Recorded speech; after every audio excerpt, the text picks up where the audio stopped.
Good evening, everyone. Welcome to the stream. I might go silent at random times throughout the stream because, unfortunately, my dad is off. And you know how he is. He can't go to the bathroom quietly. He has to come in and talk at me when I'm not even interested. He's already come into the bathroom at least 3 times in the past 5-10 minutes. So that's how it's going to go until he pisses off and goes to sleep, which I don't think he'll go to sleep till like 3 o'clock.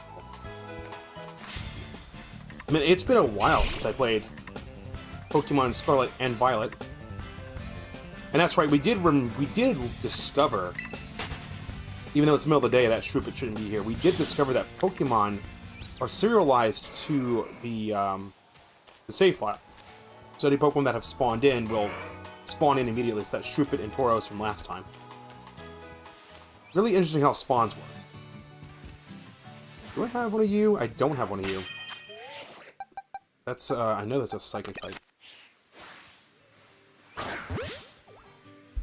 think we're actually in the area we're supposed to be in. Let me see here.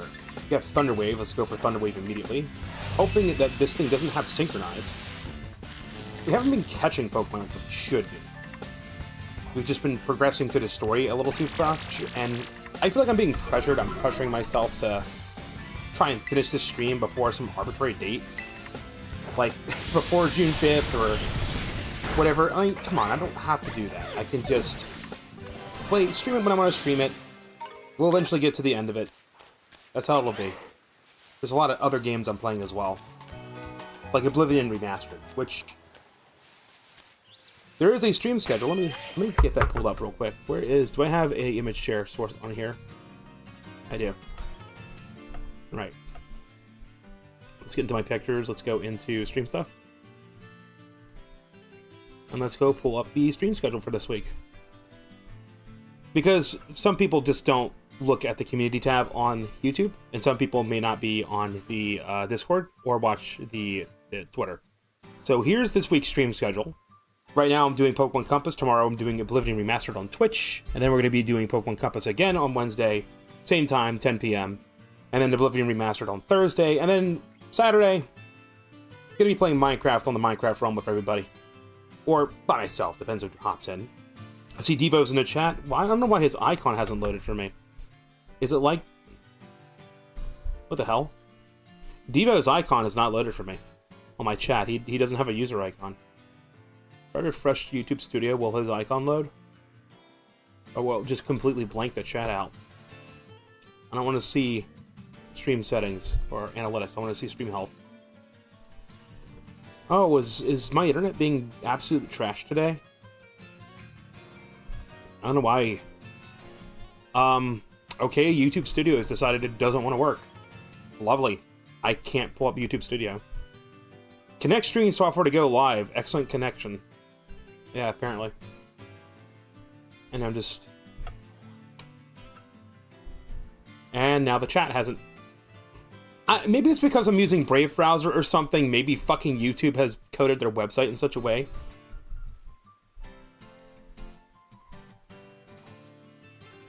Yeah, I don't know. It just... There, now...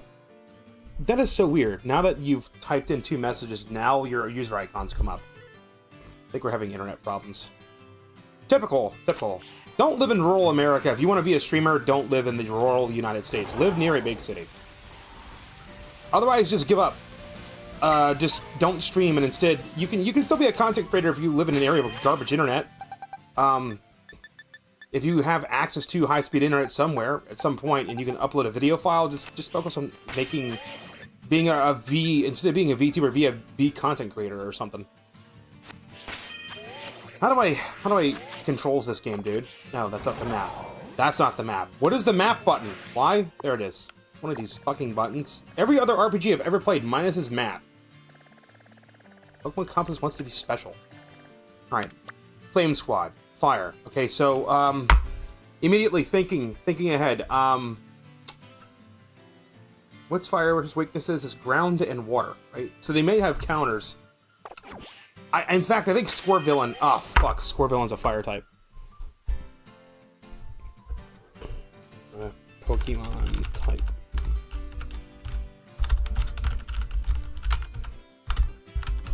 Pokemon type matchup chart. I don't care about Copilot, just give me like Pokemon DB.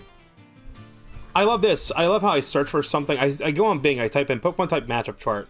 First thing that comes up is images, then it's Copilot search. Then after like having to scroll down twice, then I get the result I want. It's a search. Jesus Christ. I want to start using the Russian fucking search engine Yandex, because that's the least bloated fucking search engine that works. I don't care if it runs through data through KGB. I want to be able to fucking... I want the thing to do what I want it to do when I want it to do it. I'm tired of this swamp. Alright, let's see here. We need defense and attack. Okay, we are a defending fire. Water is super effective. Ground is super effective. Rock is super effective. What if it's like a rock grass? Okay, what about grass? Grass fire, grass poison. Flying types. Flying types. Alright, so if I see a Scorville, I need to switch to a flying type. Of which I have none in my party. We need to reassemble our party. This party is dog shit.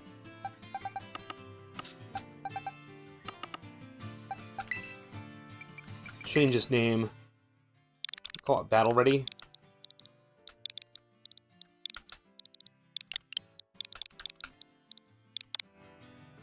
Here's the neat thing about how they laid out these boxes. There are 6... is it rows? No. There's 5 rows of 6, so you can have 6 parties queued up and ready to go. Masqueraders are starter. Pikachu out. Cinderace out. Ogerpon rock type, good. Gardevoir out. Eevee out. Alright. Let's go for searches. We want type. We want a water type. Search. What do we got? We have, regular Whooper. Ducklet. Ducklet's both a water and flying type. It knows Water Gun, Defog, and Wing Attack. Okay, that might be a good strategy. Plus, the stream calendar is still up. Yes, it is. Alright, Ducklet. I just want to make sure everyone knows what I'm streaming, and lol. That's not the reason why. Terra-type Rock. That kind of sucks. Okay, Poliwag. What else we have? We have a Piplup. Alright, Piplup. That's a winner. We got an Oh Shit What. Oh, man, dude. Piplup versus Oh Shit What. Okay, hold on. Ideally, when you play Pokemon, you actually don't want to... When you play a lot of the old Pokemon games, like, all the way up to, like...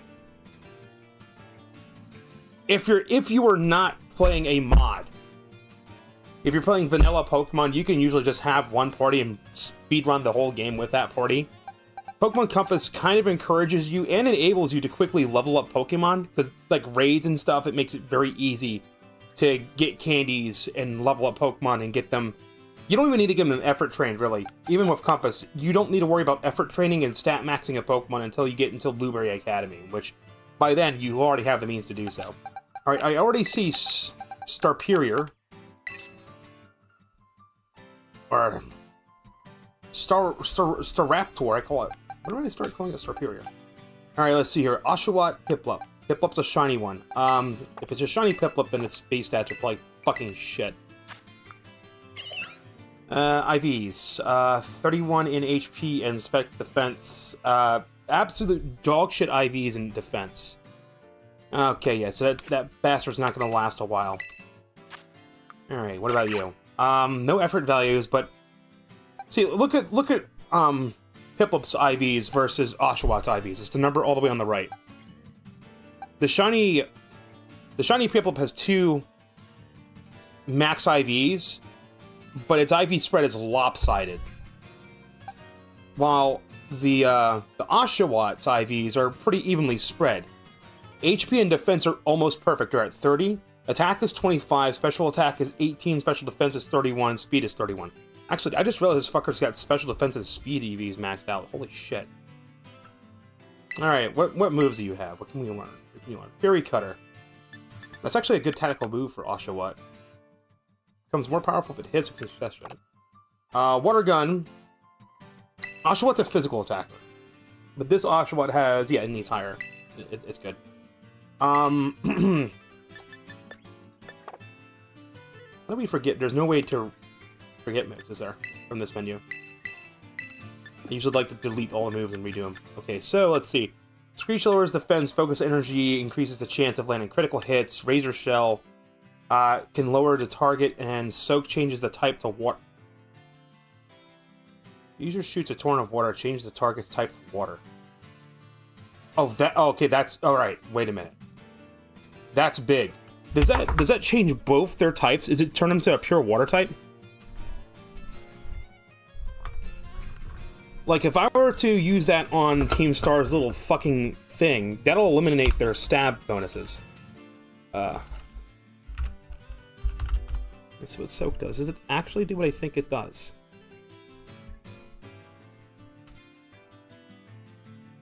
Does not work on the Pokemon with the ability multi-type. Okay, as long as they don't have multi-type.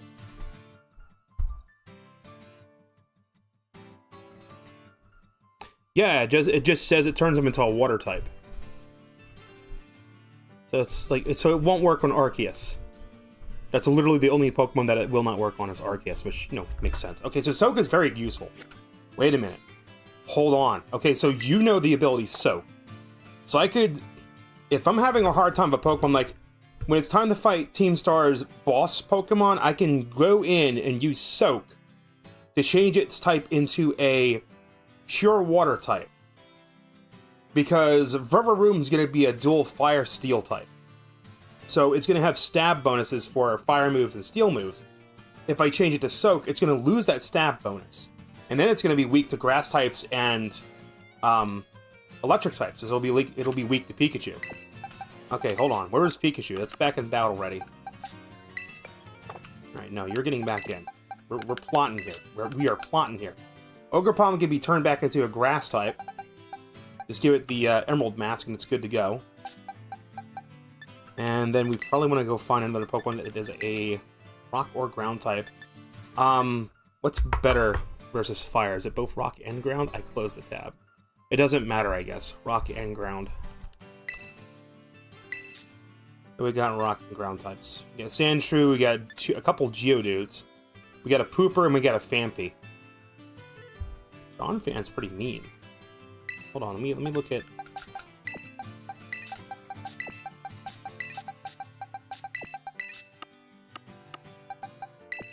Alright, which Geodude's a better Geodude? Alright, they're both normal Geodudes. One is not a Alolan or anything like that. That Geodude stat is garbage. Oh my god. Not gonna lie, both of these stats kind of suck. This one has, like, pitiful defense IVs. Oh my god. This one, they're both bad. Holy shit. Okay, so, we're releasing this Geodude, because this is garbage, and I need to find another Geodude, because this one sucks. Okay, so that's not gonna work. You're dual ice ground, so that's gonna be bad against fire types. Your IV spread's pretty rough. 3 HP, 2 defense, 3 special defense. God, why am I getting, like, bad IV Pokemon? Holy shit. Pooper's poison ground. Pooper would be a real good upset for Squirvillain. Because Squirvillain's a fire, grass type. But poison will counter it really easily. There's Poison Tail. What about Phanpy? What are your stats? It has 0 IVs and fucking HP. I didn't even know it was possible to have 0 IVs in a stat. I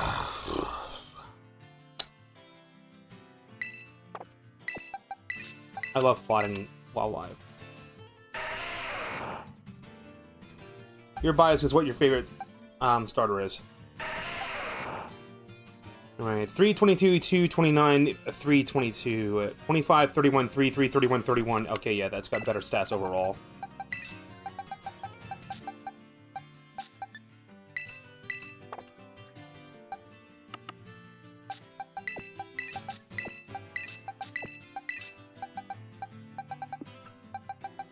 Alright. Now, what level is our Pokemon at? In the 40s? Alright. Let's get these guys up to level 40.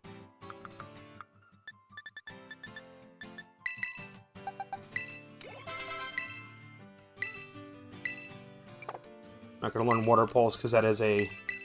We will learn Aerial Ace though. That's a good swap up. I believe Aerial Ace hits first every time. Oh, and it's already evolving.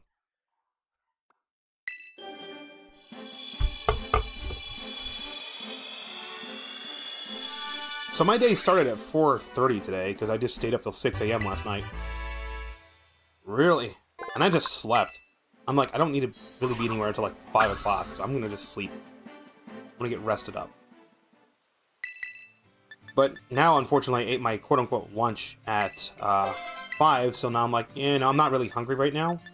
And I just shouldn't eat anything after stream. Like, after stream, I should just stop and just relax. Geodude is level 20. Wants to learn self-destruct. No. Wants to move Stealth Rock, though. What's that do? Damages opposing Pokemon switching into battle. That's actually mean to have. The Defense Curl Rollack's a good combo.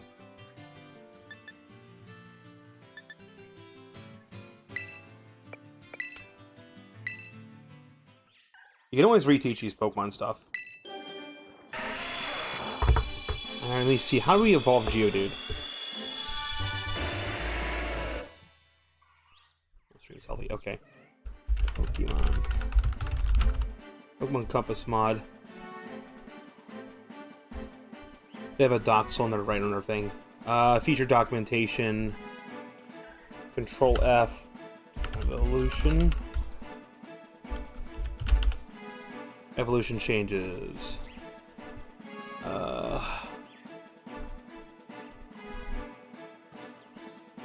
Evolutions.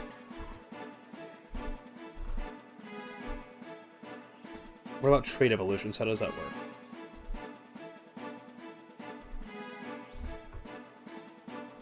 No trait evolutions. Graveler, level up using while holding Heartstone. Okay, and Pokemon DB Graveler. Before I evolve it, I want to make sure it still learns moves or not. Which generation are we in?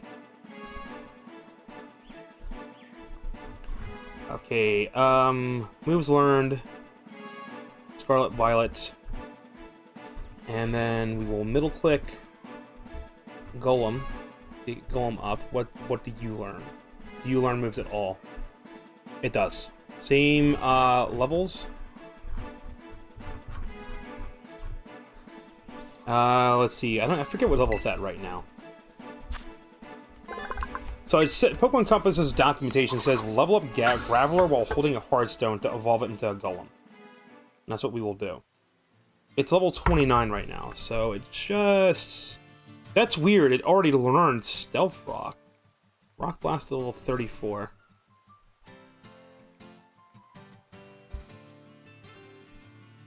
Its movesets are the same. Okay, so there's no disadvantage to that. Where were Heartstones at?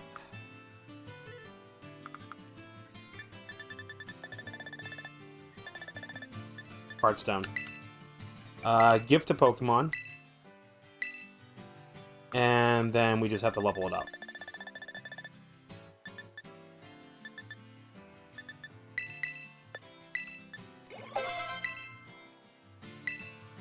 Wants to learn Stealth Rock now. Okay, I thought you said level up while holding a Heartstone. Excuse me? What do you mean? Oh, 35. It needs to be at 35. Okay, so it's minimum level 35. And then past level 35, it has to be holding a Heartstone. Wants to learn Rock Blast. Yeah, we'll do that. What does that do? 2 to 5 times in a row. Replace Rock Throw with that. And it did not fucking evolve. Alright, I'm mad. It's holding a Heartstone, right? What the shit?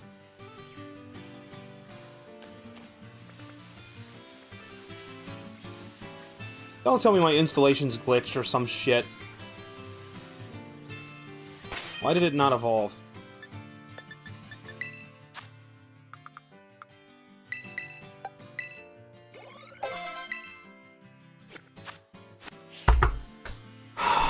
What the fuck? Why isn't it working? What, can I have one stream go by without stuff not working like it should be?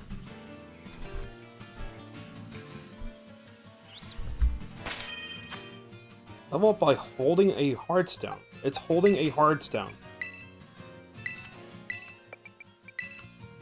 It is literally holding a fucking Heartstone.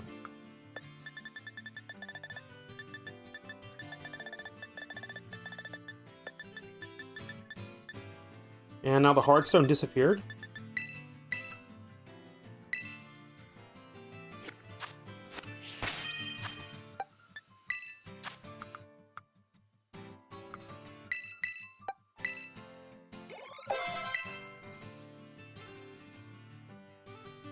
What the fuck?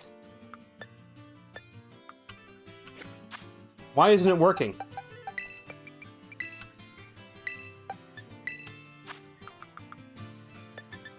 That is literally what the fucking documentation says to do.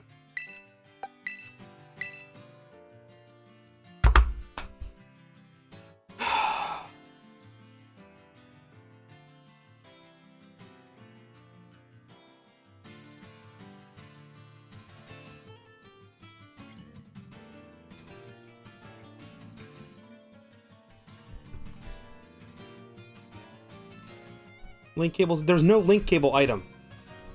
I have the fucking documentation for the mod up right now, and it's not working.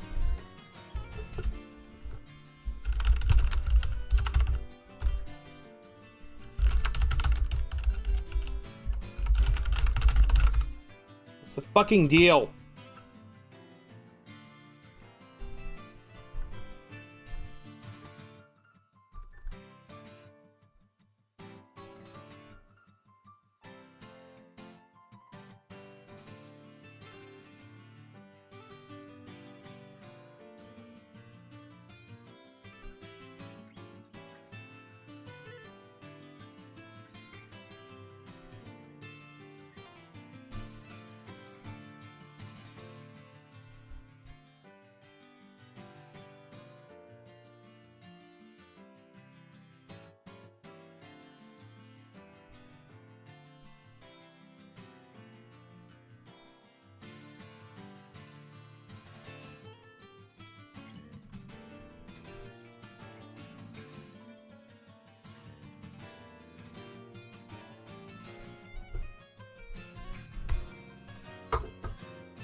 Fucking glitches.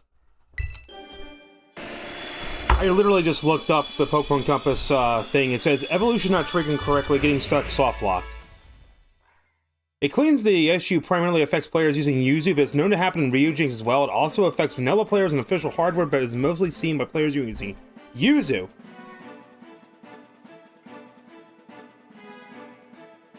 What happens is the game gets stuck during the start of the evolution process. Soft locks during this time, the game can still move the camera, cannot do anything other than reset your game. Generally not deterministic. By resetting the game, you should be able to see evolve properly. Sometimes you have to change zones, such as going in the Mesogoza or Area 0 and evolve it there.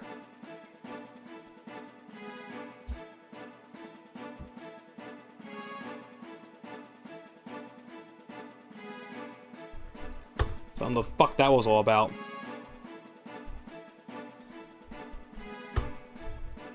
That was bullshit. That was about to piss me off, really. Okay, so now we have Golem.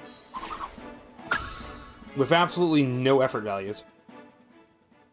So we should try and get some by just smashing some shit.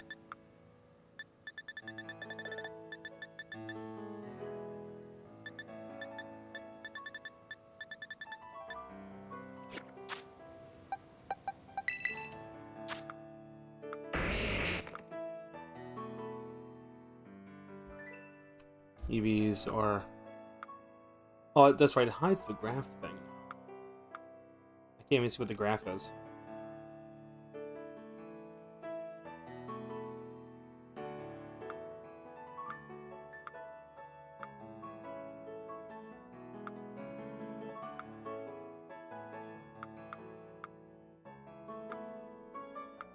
So I don't have a graphical readout on, like, if something's hyper-trained or not. Alright, some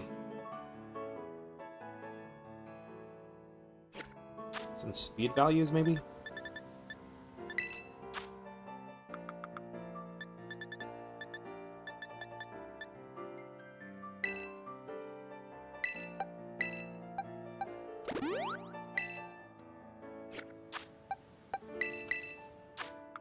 Okay, let's see now where we at.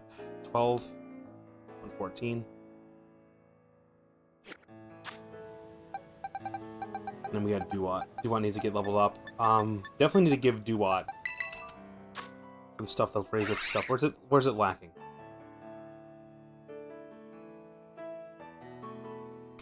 Probably bump its attack set up a little bit.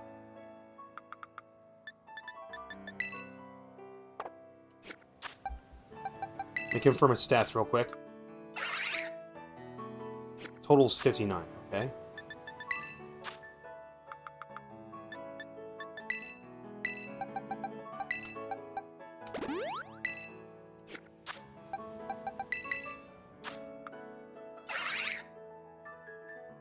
So wait. Why did it only go up by 1 if I gave it 12? Is it every 8? I think it's every 8. Isn't it?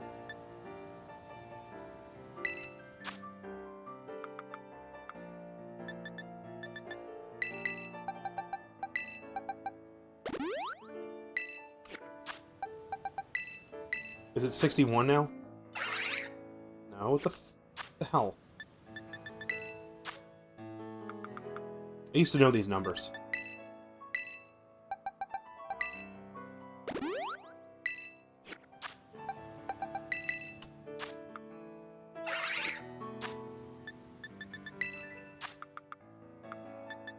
Love how the menus don't memorize my cursor position. That's annoying. Is it every 10? Maybe it was every 10.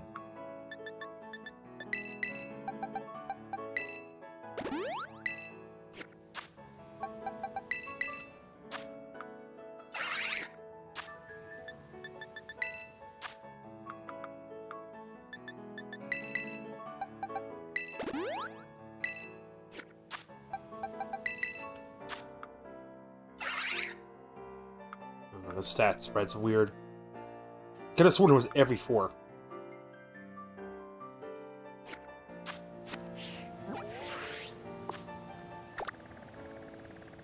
I need to go in an area where there's a lot of ground-type Pokemon to smash.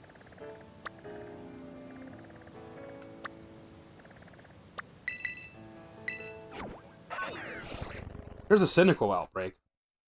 Should go for the Cynical real quick.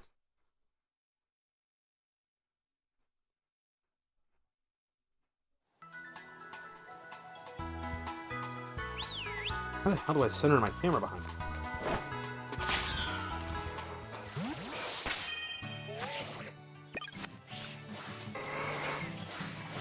Everything around here is level 30.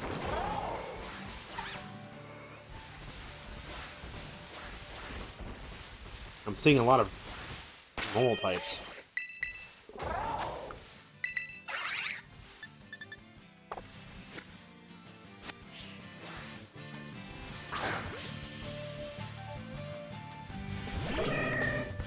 Alright, let's give this guy a test.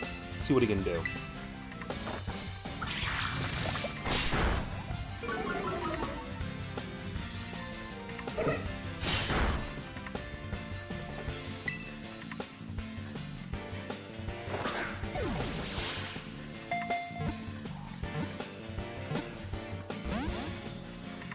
No dice.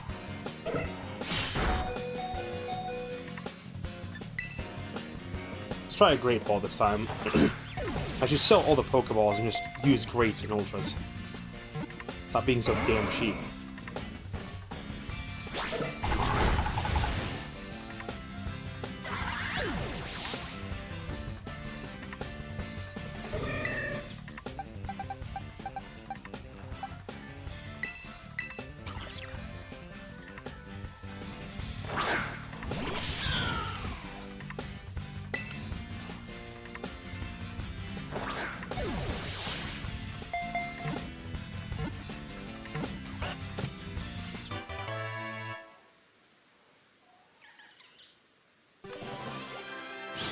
I should note, just anytime I'm trying to do any of the mod evolutions, I need to switch areas.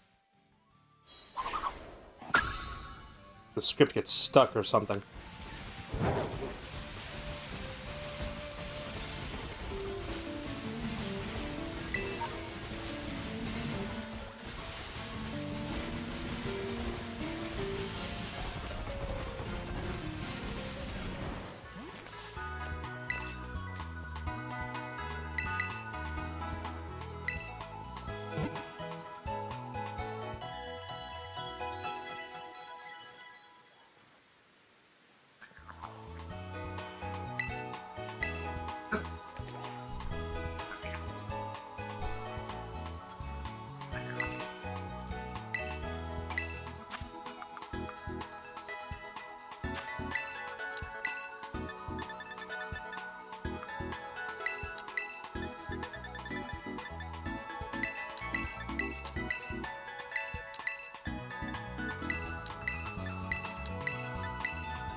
Jesus fucking Christ.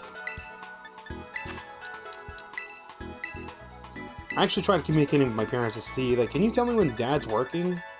And like, of course I get the answer, I don't know. I'm like, of course, nobody knows anything. What do you know?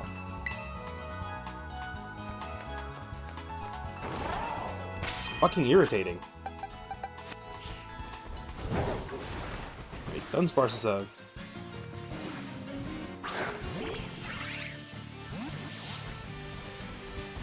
Can't remember what type Dunsparce is. I thought it was a ground type. I think it's just a normal type.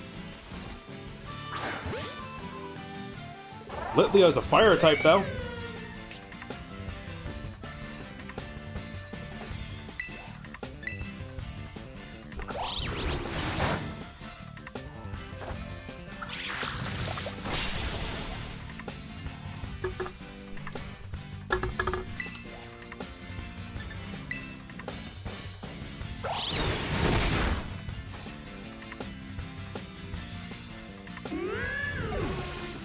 We're mainly just trying to fight things to get effort values. If I'm trying to do effort value stuff, I should just be fighting low-level stuff. I can knock them out faster.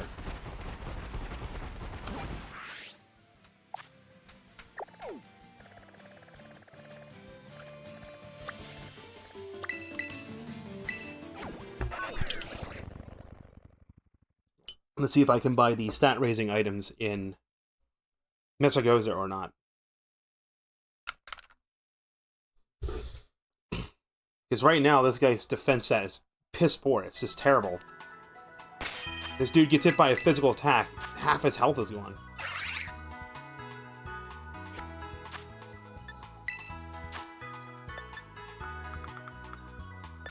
I have a few mints. We could try using a different mint. Attack may grow stronger, special attack may suffer. Speed will grow stronger, defense may suffer. Do that.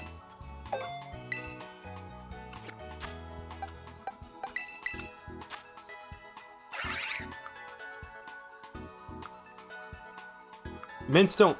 It's so weird how the items work. It's like the mints will only change... It gives them like a fake nature, basically.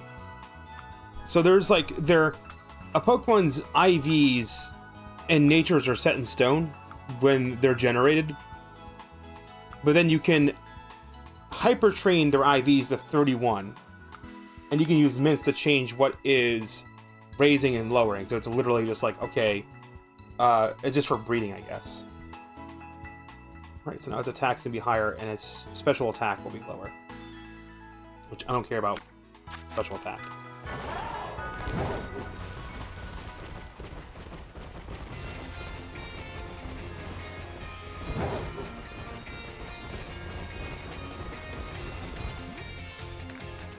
Can't remember if it's Delibird Presence or if it's Chansey Supply.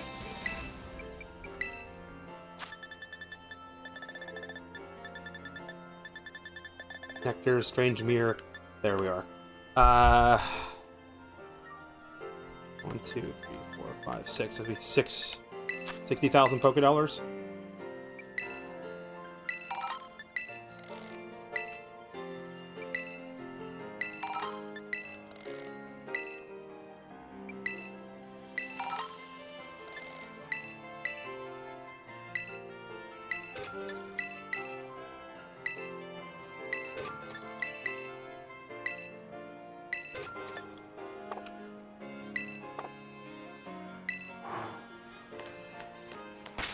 All right, now. I think it was Pokemon Showdown's how I use Pokemon Down Team Builder. That's it.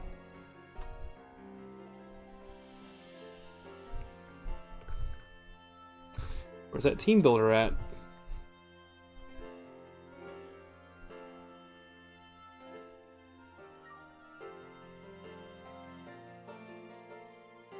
battling.pinsurgents.com/teambuilder.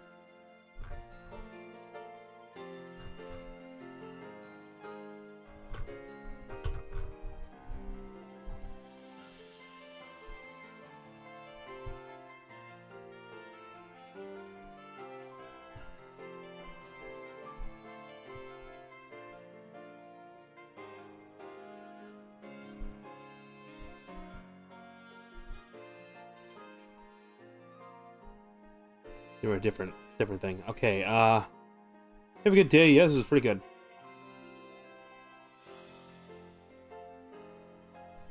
Alright, let's add new team. Format. I don't know what the format is. Just fucking add Pokemon, damn it. Do Samurott. And item would be Mystic Water. Moves, don't know. I just want to get into its stats. Can I get into its stats, please? Alright, so right now it has 1 special attack effort value. I didn't want that, but okay. At least we can see the IV spread. If I can plug it right into Team Builder. Its IV spread is 30, 25, 30, 18, 31, 31. And let's set its level to 50. I can't set its level any lower. Set it to 50. I'll leave it at 100. Does gender really affect anything?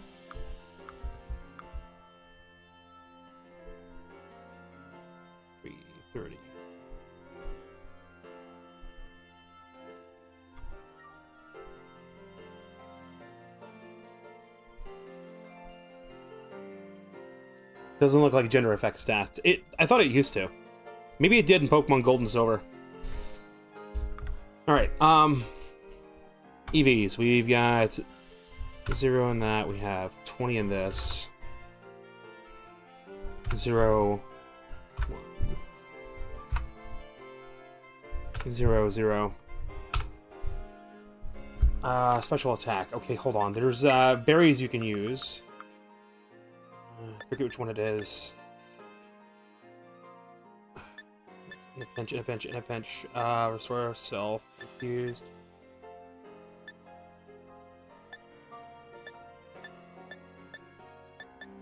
I don't have any of the stat reducing berries, of course. Also, resist, clever, swift, mochi, whatever. We don't have access to it. Bullshit.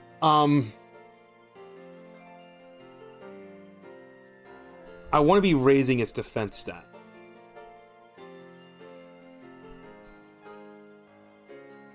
Remaining 235. Remaining 3. Use a different nature to save 24 EVs. Oh, we don't want to. What's the nature we have on here?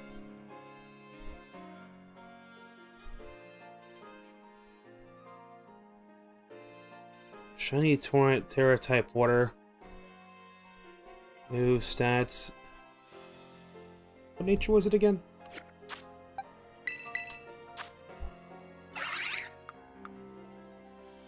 Attack, it's special defense.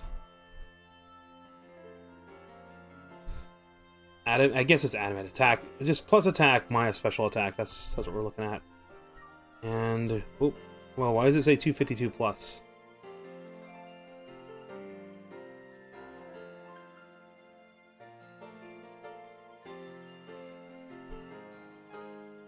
Special attack is -1. All right.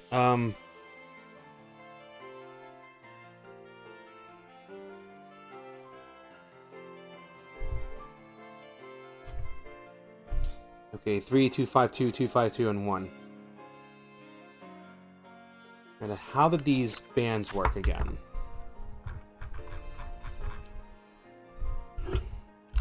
Was it just double or is it plus 10?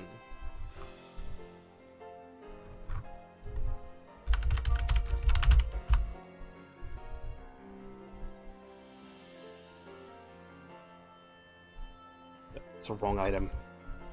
Brace.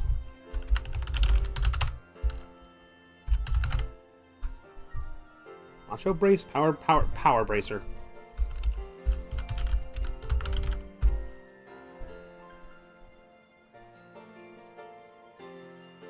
Strong growth but lower speed.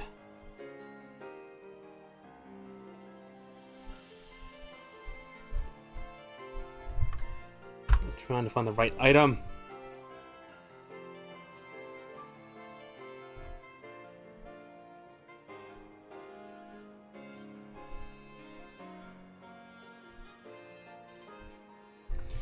God damn it. Why is it I cannot search for something and just get the result I want? Why do I have to bullshit around? Power items increase Eevee's gain per battle. Each relates to a specific stat will give you 4 additional EVs in that stat. Battling a Squirtle yields 1 defense effort value, giving a power belt increased to 5. Holding power band, you receive 1 defense and 4 special. Okay, that's how this works. And we want to get Alright,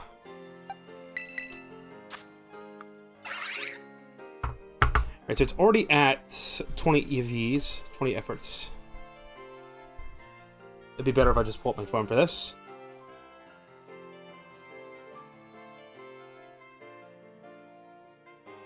We gotta take 252 and take 20 away from it, so 232. It's like 46. 46 is something that raises attack stats.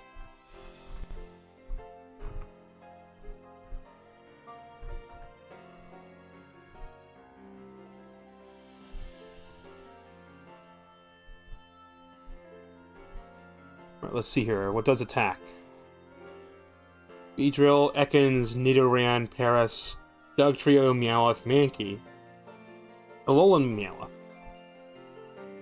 or Galarian Meowth, Growlithe, Arcanine, both Hisuian and regular Growlithe, Bellsprout, Slowbro, Dudo, Muck, Krabby, Hitmonlee, Rhydon, Goldeen,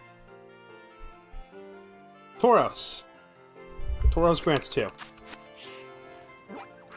I remember seeing Tauros around.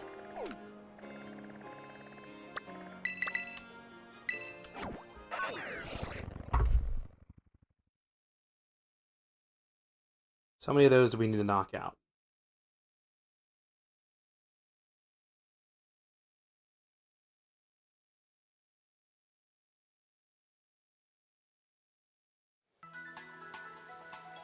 $38.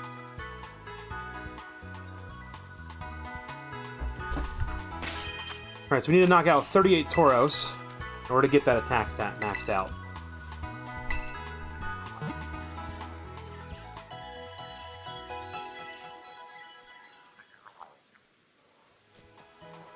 Fortunately, we have access to an effort value screen, so we don't really need to do any guesswork. Just make sure that Duwat's on the top of the party. And something I forgot completely was this stupid game and how they've designed it. When effort training a Pokemon, you want to have only the Pokemon you want to effort train in your party. It's a stupid decision, and Game Freak's a stupid company for doing this.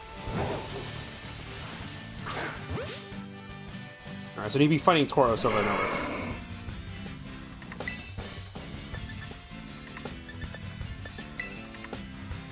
Ah, it's a misclick. I didn't want to... Tauros is part fighting type, apparently. It started raining, so now water type moves are stronger.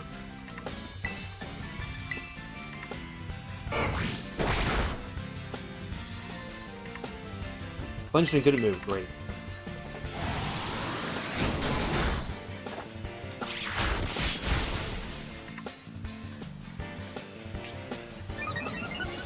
And that raised its attack power, didn't it? It maxed it. Wait a minute. Excuse me. What do you mean maxed? What do you... Oh, God. Oh, that's... Okay. That's a mean ability. I don't like that ability. Anger point? It maxes its attack if it gets hit? Are you serious? God damn it. Fucking gay shit, dude.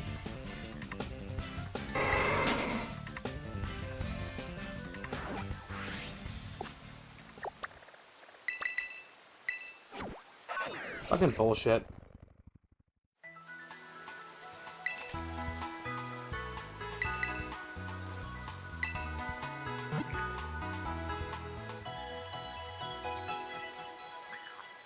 The whole reason I have a second Pokemon in the party is in the event that happens, I don't wipe and lose money. Pokemon Gold and Silver, you could store money of your mom and keep it safer if you wipe. But then your mom runs the risk of buying random shit.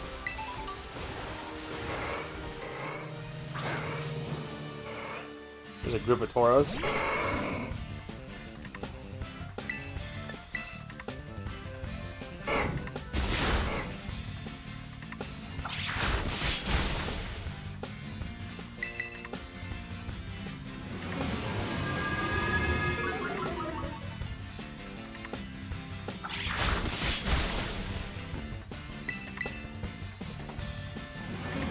Yeah, I realize I don't have Duat holding the fucking brace.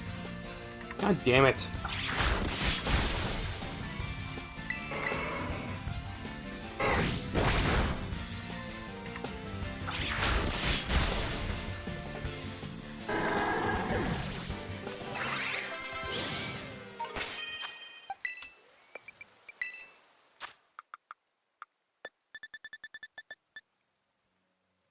HP, speed, spec defense, spec attack, defense attack.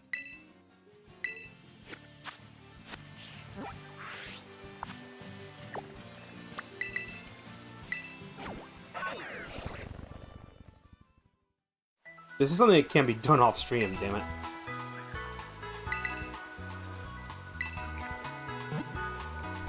Did I put any points into defense? What are Pokemon that give defense? What are ones that are do defense? Let's see. Squirtle, Metapod, Sandshrew. Sandshrew. Sandslash, Geodude.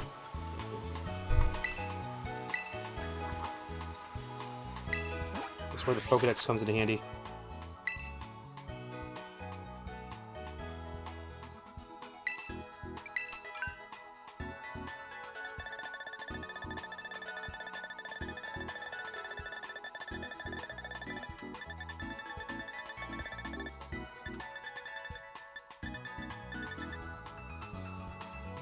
Okay, where the fuck is Geodude at? I know I have a goddamn Geodude.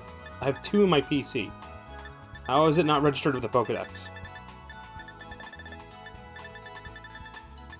Are you fucking kidding me, dude?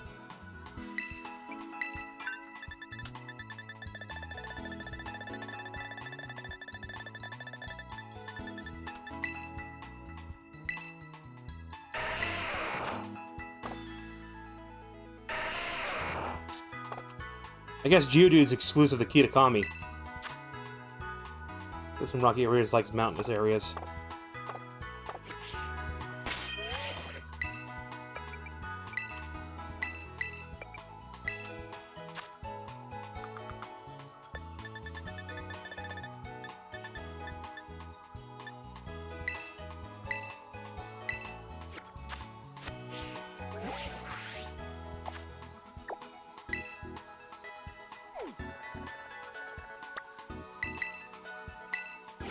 This Geodude can be found around here.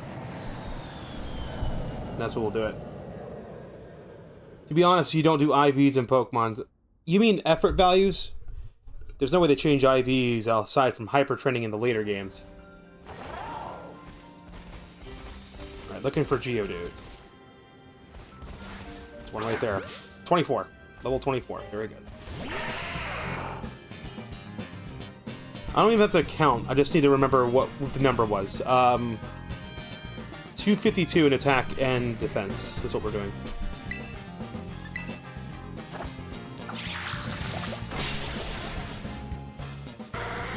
And that Geodude did not have the sturdy ability. Thank fuck for that.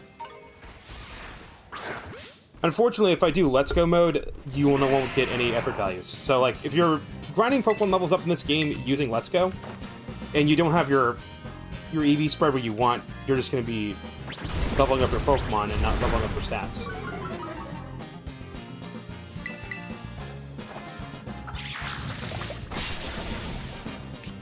Right, that one had sturdy.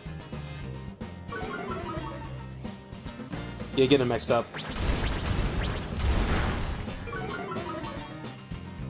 IVs and EVs, the best way to remember them is E for effort, I for initial.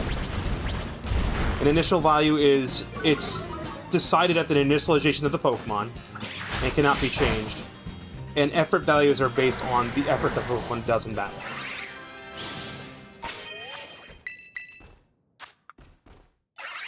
Alright, so defense is 18 EVs.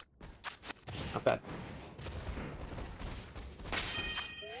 Wouldn't hurt to do a auto heal. Keep them topped up.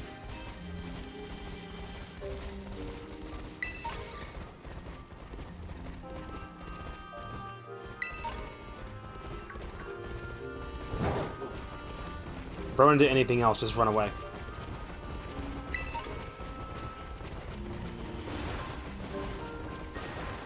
I think these sparkly spots respawn every day or every so often.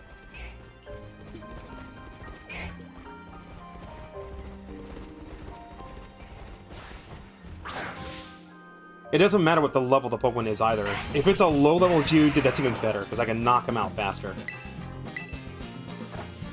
Ah, that's the wrong move. Okay, we're gonna rearrange the move so that does not happen again.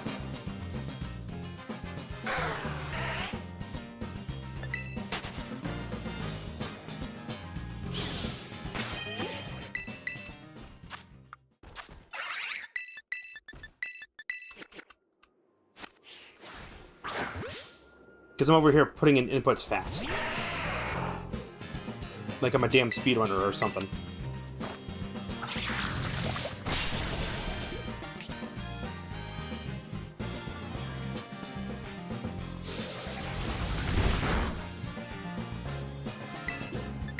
Already we're starting to see the effect of those defense effort values.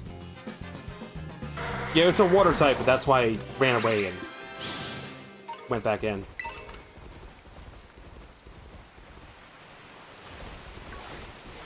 The real crazy thing is you can sell the Pokemon fragments.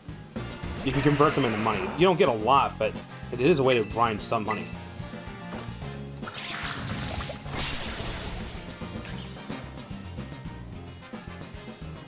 Alright, I don't need Team Builder up anymore. I just remember doing 252 in both. Usually if you're going for a competitive EV spread, you don't want to put 252 in, like, 2 stacks and then, like, 4 into something else. But if you're doing single player, usually, like, okay, my Pokemon's gonna be a fucking physical attacker. Its moveset's all physical attacks. Okay, so I'm putting 252 into physical. And then, like, which of its stats is lower? Special defense or defense? You put 252 in that. Or you split 252 in half and you put, like, 134? Something like that in between, like, the two attack and defense spreads. And then the remainder in HP. Oh, I have this one? I have Surf? I don't remember having the Surf ability.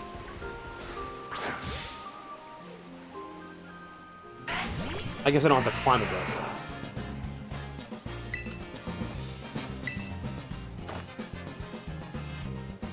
Oh, wait, yeah, that's right. Bombirdier gave me the Surf ability.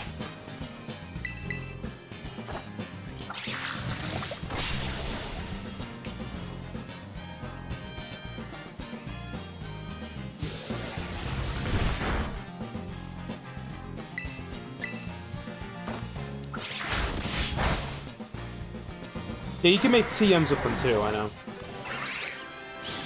Wait, maybe the TMs sell for more money.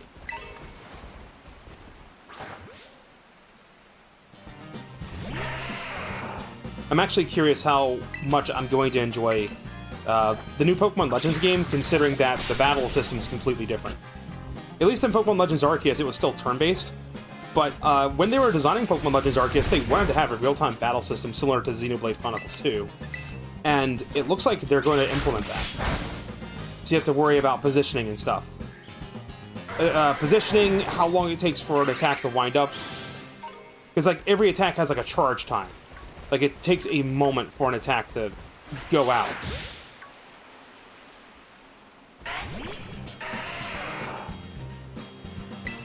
Yeah, but I took out Bombirdier, so I have Surf.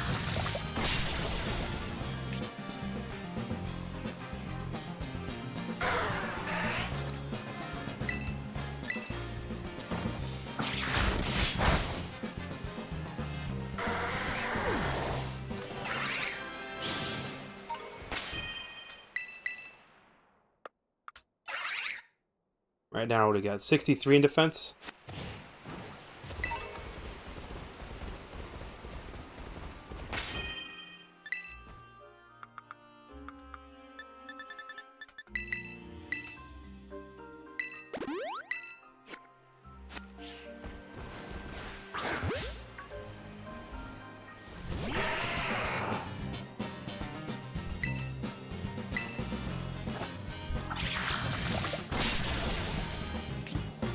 Oh boy, I love the sturdy ability. It's my favorite ability in the whole game.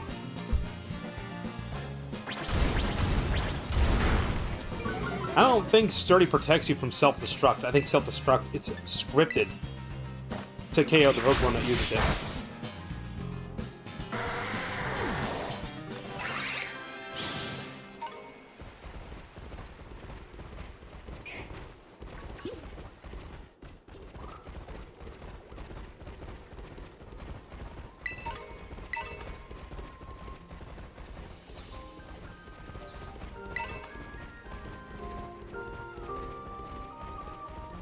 Looking for more Geodude.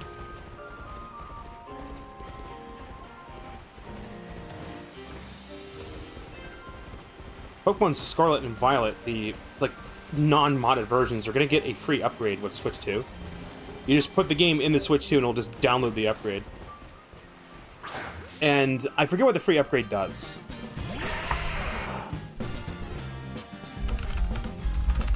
I can type anything.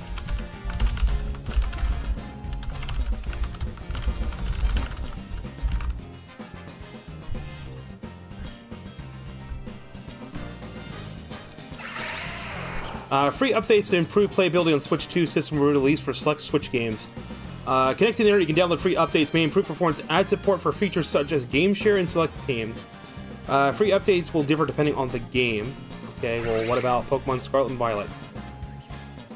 Oh, that just leads me to the game. Oh, Nintendo.com now has a version tab. I guess if a game has, like, a Switch 2 edition, it'll pop up.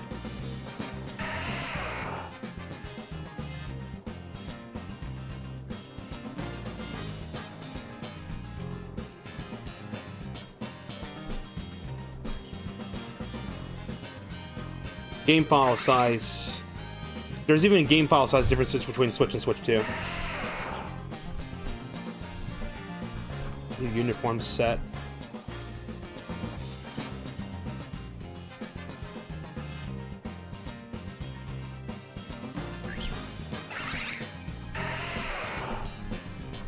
Let's see what the upgrade would do.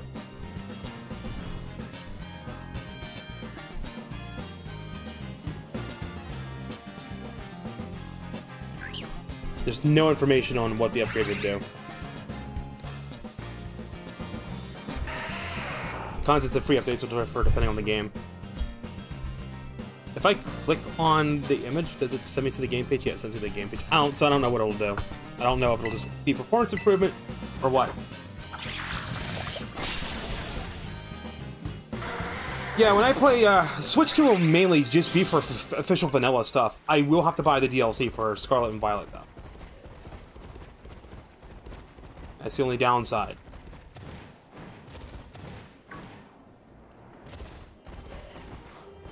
Because I never officially bought the DLC. On this account, anyway.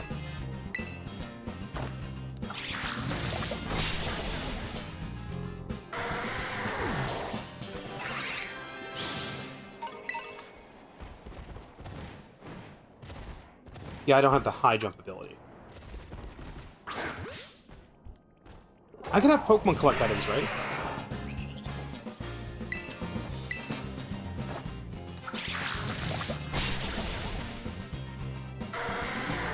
Basically, there's a new firmware for the update for the Switch.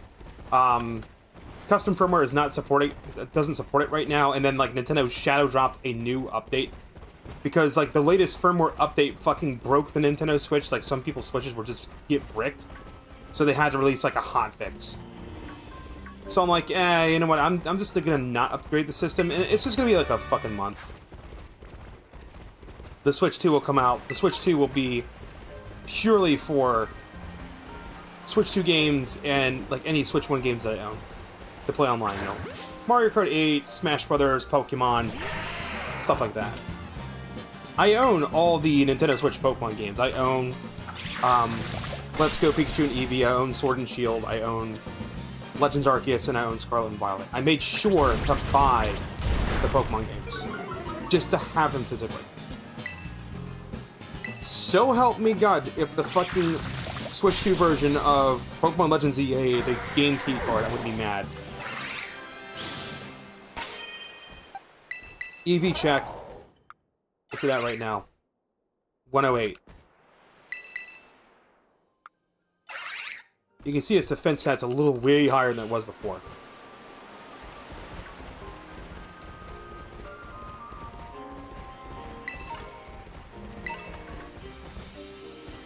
It's not a Geodude.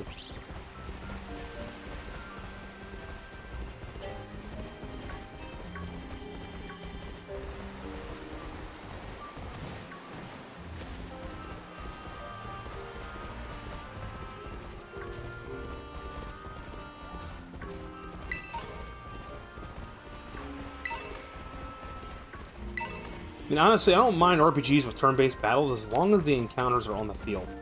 I always enjoyed games that had, like, static encounters on the field instead of random encounters. Games like Enchanted Arms, I believe, were, like, random encounters, and those were fucking annoying. But then, like, Dragon Quest gets it right. All the Dragon Quest games have field encounters. You can see the enemy on the screen, and then you bump into them to start the fight. I mean, for fuck's sake, this is even a thing in The Legend of Zelda, The Adventure of Link. Like, you could just have, like, an icon to indicate an encounter.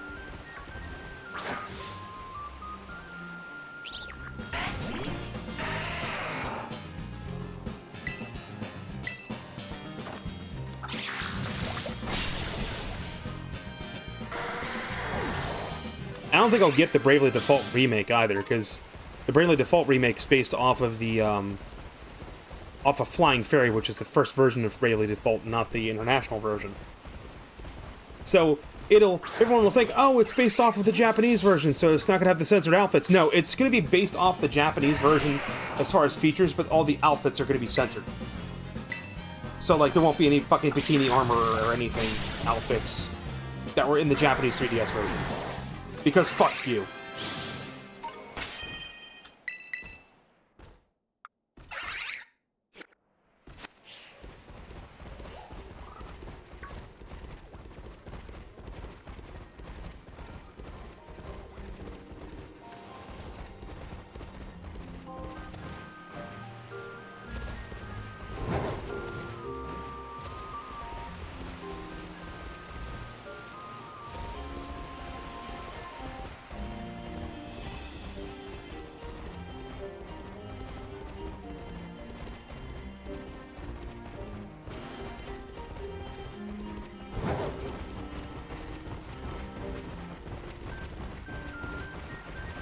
Now, I won't do a stream of Scarlet and Violet, the base game, because I think I've already done that. But I'll be down to play it together. That's fine by me. I'll be poking to be like, alright, get in this raid, motherfucker.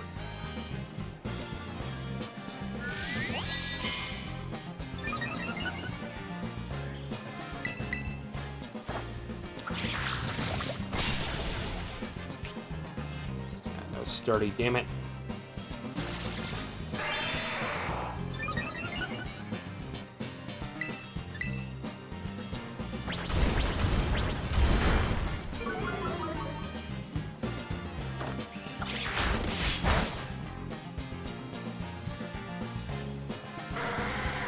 Honestly, I should be going to the picnics to kill my Pokemon. They're faster. Like right here. There's a dude that does a picnic. I got this giant-ass fucking Nimmy Nightmare postage stamp stuck to my computer case now. Because when I got my Nimmy Nightmare plush, there was like this giant fucking fake postage stamp on it. So I'm like, I'm gonna carefully peel that off and stick it to my computer case. I think that'd be neat. And I could use a razor blade or something to very carefully get it off the computer case if I wanted to move it on something else.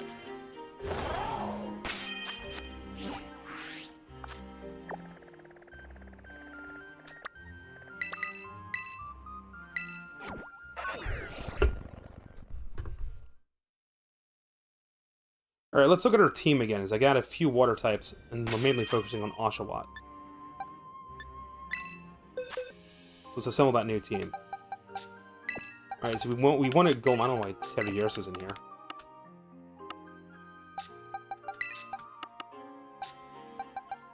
Alright, Cinderace. Cinderace is no good. So it'll be... Pokemon could stay as a rock type.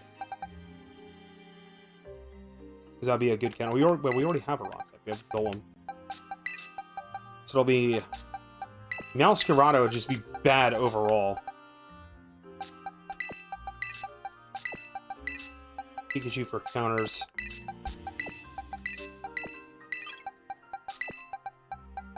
Ogerpon. And then Duat.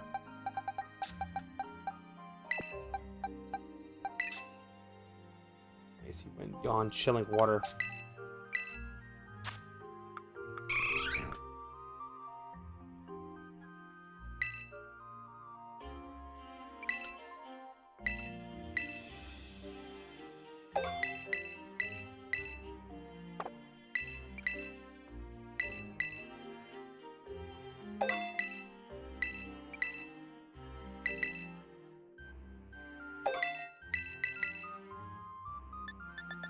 Let's see here.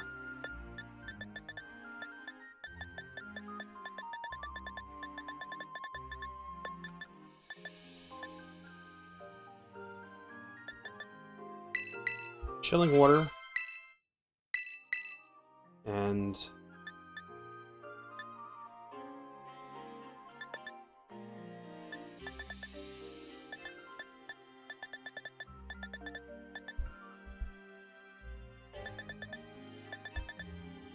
with all eyes. Move always goes first. Want to talk together? No, not on the stream tonight. That's going to be too distracting. Psybeam. Also confuse target.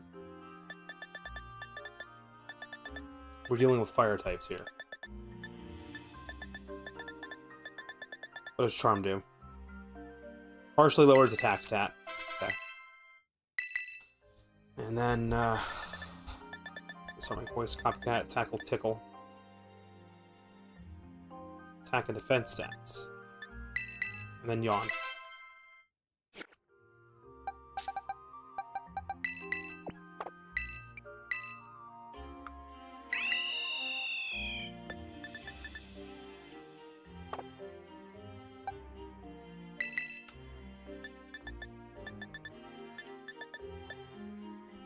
Smackdown, Rock Throw, Rock Polish. Raises speed stat.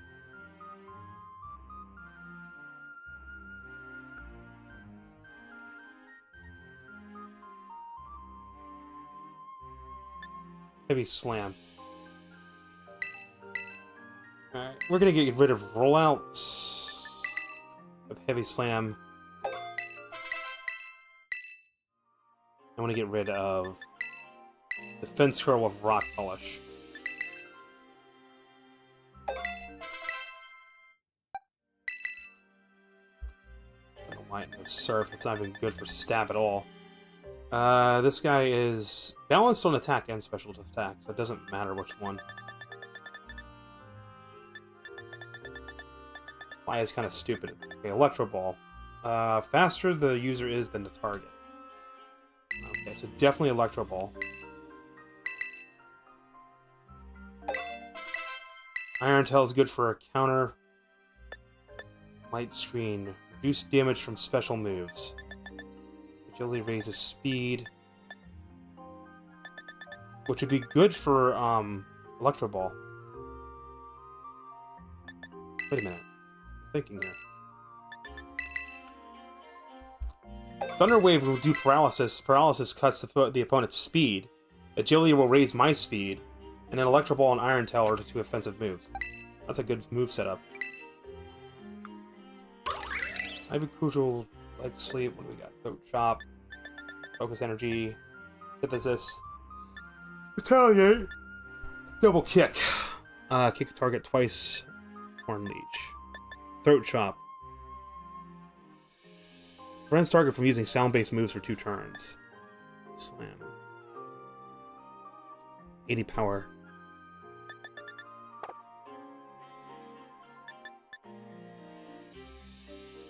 Lower speed. Counters physical move.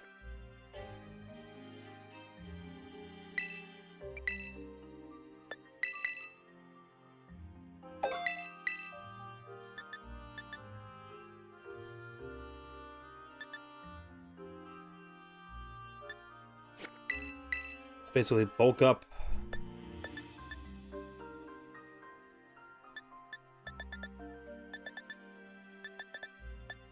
Focus energy. Heightened chance of critical hits. Follow me. Makes only Pokemon or target it. Heavy Cudgel, low sleep. Double kick. What's low sleep's power? Lowers their speed. Okay, then we're gonna teach it focus energy. There we go. It's a good spread right there.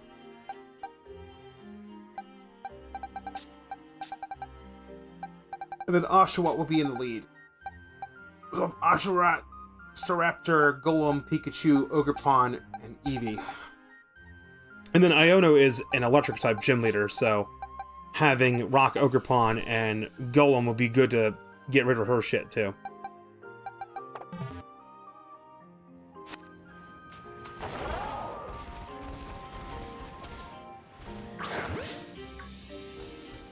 Alright. We'll smash some more Geodudes. Then we're gonna start taking out Tauros.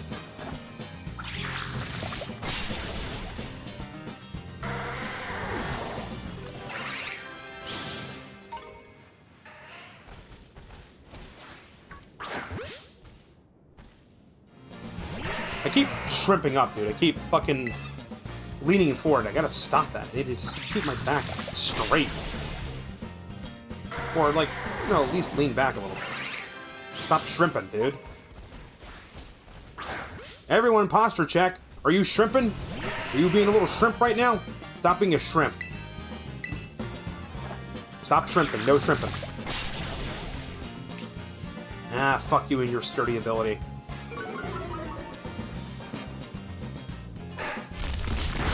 Makes you want to get an Aldino with fucking Simple Beam.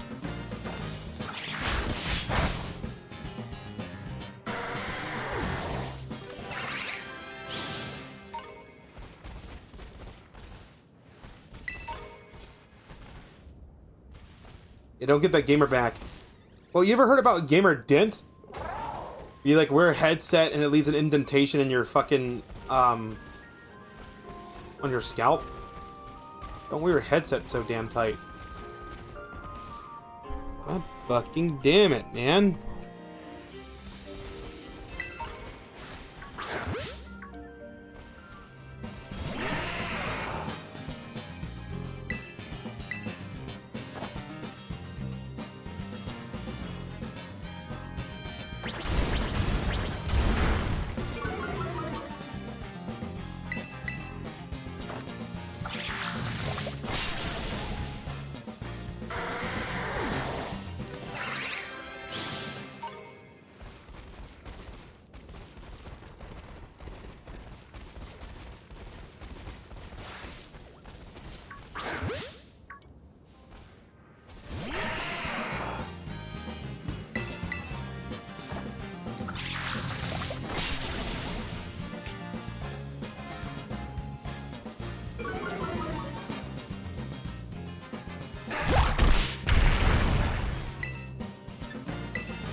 Just have to keep muting mic.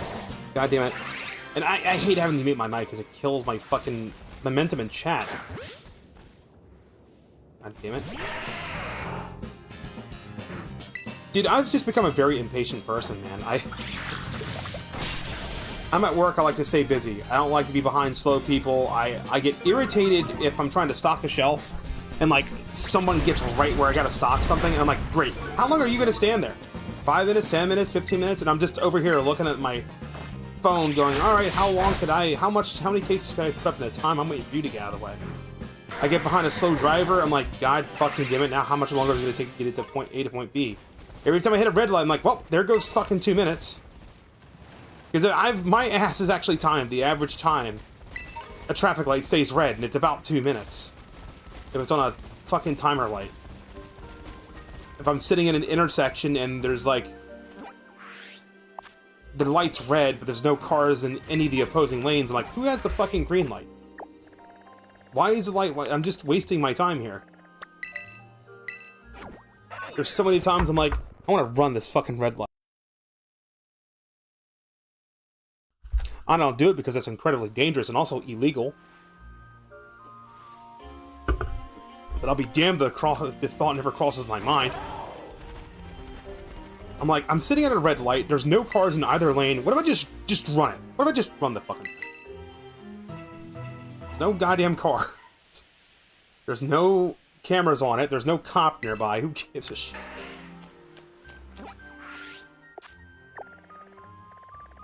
There is only one time I ran a red light, and it was by fucking accident. It's because I was approaching a traffic light that flipped to yellow, and normally lights have like a set amount of time where they're on yellow. I know how long that time is. This one particular fucking traffic light, that it was out of town, by the way. This one particular fucking traffic light was on the shortest goddamn yellow light timer ever. Like, it went from yellow and then instantly flipped to red, like half a second later. I'm like, I'm approaching it, it flips from green to yellow. So usually if you're approaching a light and it just turned yellow, you usually just keep going, you don't start to slow down. I usually gauge it by, like, if there's a turning lane nearby. If the turning lane is dotted line, I slow down. If the turning lane is solid line, I keep going. That's usually how I gauge it. But this one motherfucking light was like, oh, it just turns to yellow, and you blink, and it turns red. It's not like green, yellow, red. It's like green, yellow, red. It just immediately flips from yellow to red. I'm like, fuck you. And I never ran a red light before, so I was freaking the fuck out. I'm like, okay. Was there a camera on that light? No. Was there a cop? No. Do I see cop lights behind me? No. Alright, that never happened. I'm like, alright then, that never fucking happened. It never happened. And I can talk about it now because it was so many years ago, statute of limitations would kick in. And again, it was out of town. So that could be literally anywhere. I fucking hate traffic lights, dude. I wish we could just get a better system than traffic lights. Or just mandate, have a federal mandate that if we're going to implement traffic lights, that the traffic lights have to, and I mean have to, be on a scanner at all times. Like, there should never be a point where they're on a timer at all.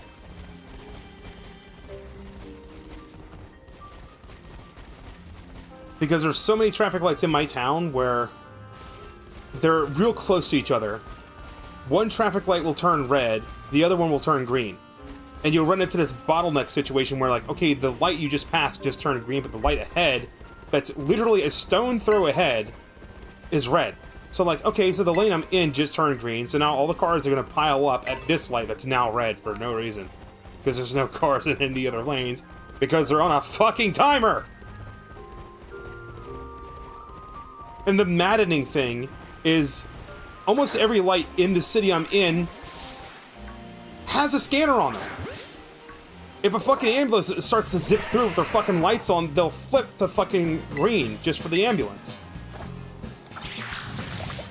A lot of them have the little cameras on them so they can fucking, like, count how many cars are in a lane to stay green. If you drive through my city after 10 p.m., like, if I were to go driving around right about now, through my town right now, if a light is red, and there's no other cars in any other lanes, and I approach that light and it's red, it will turn green. I won't even have to slow down. It'll just flip green, because it's like, oh, there's no other cars. But it's like... It's fucking during the daytime, when it's really busy, when they need to have it set to a scanner, they have them all set to timer lights. And I know they're on a timer light because there's times where the light will randomly turn red, and there's no cars in any of the other turning lanes or anything that would warrant the light turning red. So I'm just like, fuck, man. I'm so anal about fucking time, like, time efficiency and shit like this, that, like, I will go out of my way to plot my route how many traffic lights do I have to go through? How many? If I go this way, how many traffic lights do I go through? If I go that many, how many traffic lights do I go through? Fun fact, Google Maps does not account traffic lights in its routing at all. It should. It really should. Because Google Maps tells me the amount of time it would take me to drive from my house to the building I go to for classes should be like, its optimized route should be like 20 minutes. It takes about 30 minutes between each fucking traffic light. It was like, what? 1, 2, 3, 4, 5, 6, 7, 8, 9. There's like 10 traffic lights. And if each traffic light can hold you up at the red light for about 2 minutes, that's 20 minutes that you can potentially lose with fucking traffic lights. If I take the bypass, I only hit 2 lights. So I'm potentially only losing 4 minutes. And then as soon as I get on the bypass, I can drive 70 miles an hour. So yeah, sure, the physical distance is larger, but the speeds are higher and there's fewer stops. So you can stay at a consistent speed.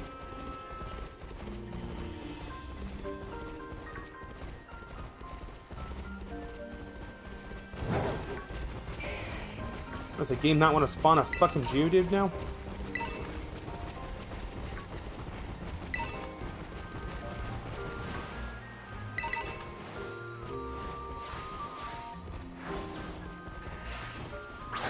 God damn it. Stupid lock-on system. I want to fight that thing. I want to fight the Geodude.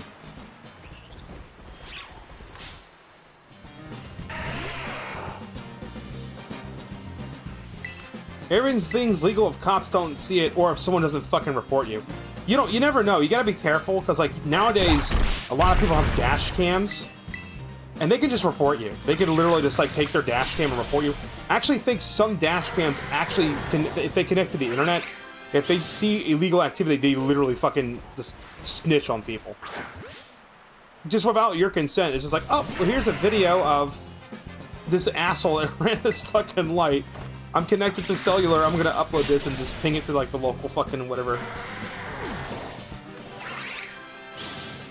A lot of new modern cars, by the way, like if you have a car that's like a smart car, think like Tesla or something like that, a lot of times those cars are always connected to the internet through cellular. And a lot of times those cars will rat out illegal activity. So like if you're driving a Tesla and it's in manual mode when you're driving it, and you're speeding above the speed limit, it can record that, and it can fucking, if you go, like, to the point where it's reckless driving, they can just forward it to the police and give you the logs, give them the logs and the evidence, and if the police station's accepting that data, they can fucking send you tickets. If you fucking, observe someone running a red light, and the Tesla camera picks it up, and it's connected to the Wi-Fi, again, if it's connected to, like, wireless, and it can broadcast that to the local police station, it'll do it. I think there's a few Toyota trucks that do this shit, too. So, like, we literally live in a surveillance state. It's getting harder and harder to get away with things because there's more and more cameras.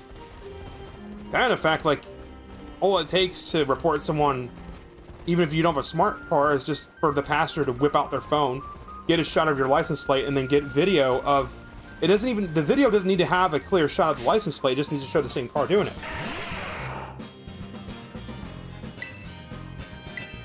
Then they can send that evidence to the police station, and then they can identify which intersection it is, and then pull up the surveillance cameras on the lights there to confirm. Oh, yep, nope, that's that same car. Oh, yep, and that's the plate. And they just start the proceeding. Alright, it has 252. Put away that power belt. Give item to hold. It was the one that does attack. Power bracer.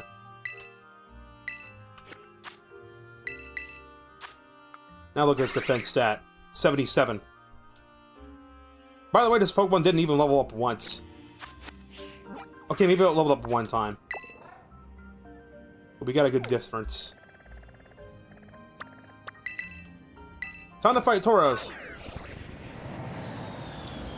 And for fuck's sake, I can't get a confirmation of this, but I remember reading that if you are if you walk into a Walmart Supercenter, they always have cameras pointed at the exit. It's for two reasons. The first reason is obvious, is to catch people that are stealing shit. But the second reason is a lot of the cameras that are facing the entrance and exits of Walmarts have face recognition technology on them. And they actually cooperate with the Fed. So, like, if somebody has a warrant, if you have a warrant for your arrest, do not walk into a Walmart. If you have an active warrant, stay away from any fucking Walmart. Or wear a face mask. That's one way to defeat it, is to wear a face mask. Face masks fuck with facial recognition technology, and you could get away and just say, "Oh, I'm sick," or "Oh, whatever." Like, if you walk into a place and they tell you to take your face mask off, leave. Immediately leave. Because that's immediate suspect. Why do you want me to take my face mask off? Because they don't want to admit, oh, because we have facial recognition technology, we want to make sure we don't have a felon walking in the store. Because there have been people that have had active warrants on them, and they'll walk into a Walmart, they'll walk out of a Walmart, and then next thing you know, they're getting ready to go back home or whatnot, and the fucking cops to get them in the parking lot. They literally get them in the parking lot. Not because they stole anything from Walmart or committed a crime at the Walmart, but because AP recognizes, oh, this person has a warrant. Like, the facial recognition system detects that they're currently wanted with a warrant. And they'll just call the cops and tip them off. Hey, that person, you have a warrant? Yeah, they're currently in the store right now. They haven't left. They should be leaving in about like 20-ish minutes. The cops will literally stake out the fucking parking lot. Don't ask me how I know this information. It was on the fucking internet somewhere. It might have been from like one of the many DEF CON talks. I think it might have been a DEF CON talk about like ensuring your privacy or some shit. Because I think one of them was like during the pandemic, and they're like, oh, everyone hates face masks, but no, people that are like privacy oriented, face masks are amazing, because there's facial recognition technology has one fatal flaw. It needs to recognize your face. So if you cover your face with a face mask, it defeats it, it foils it.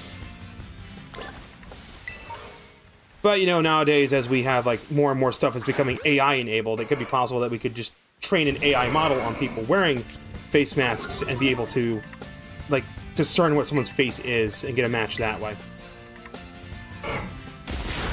But then, like, best case scenario from that shit is someone gets a match, like a potential face recognition match for somebody that has a warrant. Cops take face mask off and go, oh, it's the wrong guy. Then they get sued, so they probably won't do that. I don't think there's any technology on the market available for commercial use that can scan someone's DNA or biometric signatures. Although, if someone committed a felon, we could do this, though. Say somebody has a smartphone. Make it so every single smartphone now requires a fingerprint to unlock. That's biometric data, right? Then, basically, if somebody has a warrant for their arrest, and they have their biometric data on file for that warrant, fucking, your smartphone could then be used to rat you out exactly where you are. Which, that can also be defeated by just getting rid of the smartphone, getting a dumb phone, placing the smartphone, like, somewhere the fuck else. It would just mainly catch people that are stupid. Looking for Tauros. I ran past a bunch of Tauros.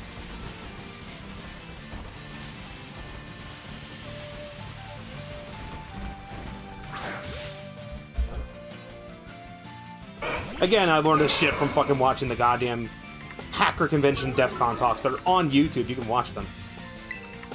I even know how to, like, find the, like, I know you can buy the keys to operate elevators too. Like, you know the emergency keys that firefighters can use to manually override an elevator? If you want to be a complete asshole, you can buy the exact key they fucking use. And when it's in manual mode, let's say you want to get to your room, you can literally put the key in, and turn the override in, so it'll make it so the elevator will ignore any fucking floor requests for the elevator until you put it back into normal operation. But I think it sounds an alarm when you do that now. So I mean, if you get one of those keys and you're on like a...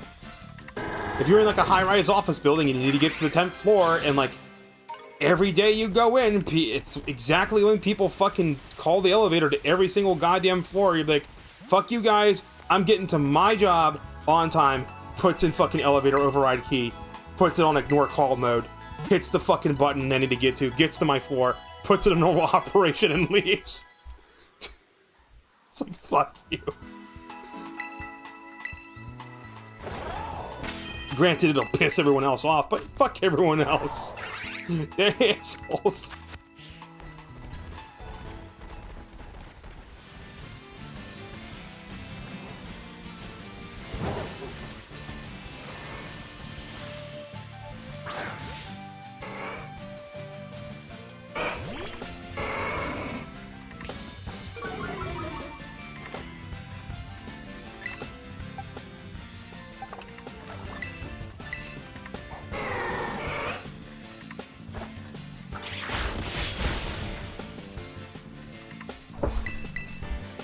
I even think the cases, the glass cases that lock up video games with, I think they all use the same universal key as well. I might be wrong. They may use a unique key, but I think they're all universal keys. So if you can find the exact manufacturer of the lock, you can order that key online. What if someone just did that one day? What if someone just walked into a Walmart, got one of those fucking universal keys, opened up the game case, grabbed the fucking Nintendo Switch 2 out of the shit, closed it up, locked it up, went up to the self-checkout and fucking run their shit up? What are they gonna do? Say, I can't do what? I have the receipt, I bought it, it's right here, fuck you. Yeah, I tripped the alarm off because I didn't deactivate the fucking alarm thingy, but here's the motherfucking thing for it. Suck my dick.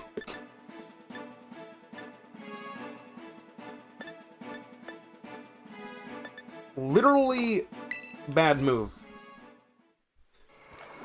I think I'm wrong though. I actually think I don't think Walmart would have like a universal key for all their cases. Although I think it is possible to jimmy the lock open. But that will definitely draw attention.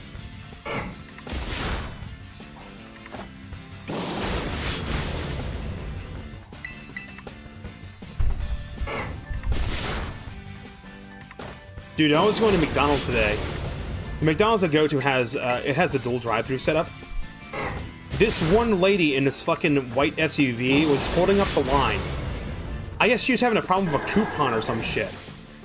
So I'm like, I'm gonna go in the other lane that's empty. There's nobody there, right? Well, you know, the nice thing about the dual drive-thru setup is if the place you're going to is having enough people man the drive-thru, like if you have 2 people on a headset, then if one moron is holding up the line, the other line can keep going.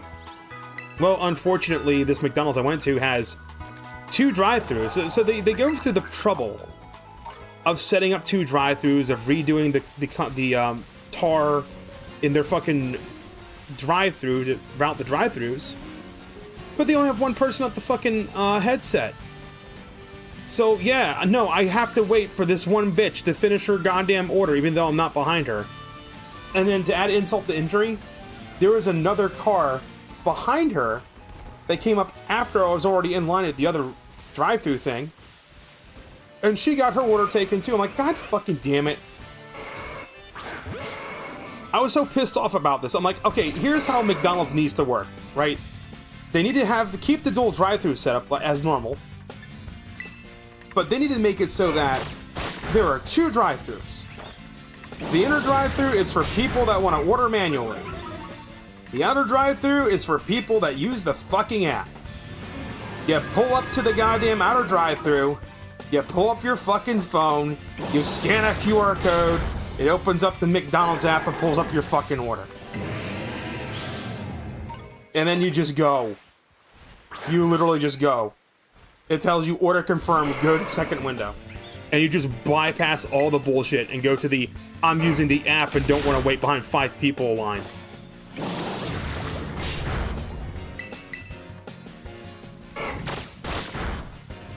I mean, there's so many ways we can make things more efficient that we don't implement that just boggles my mind.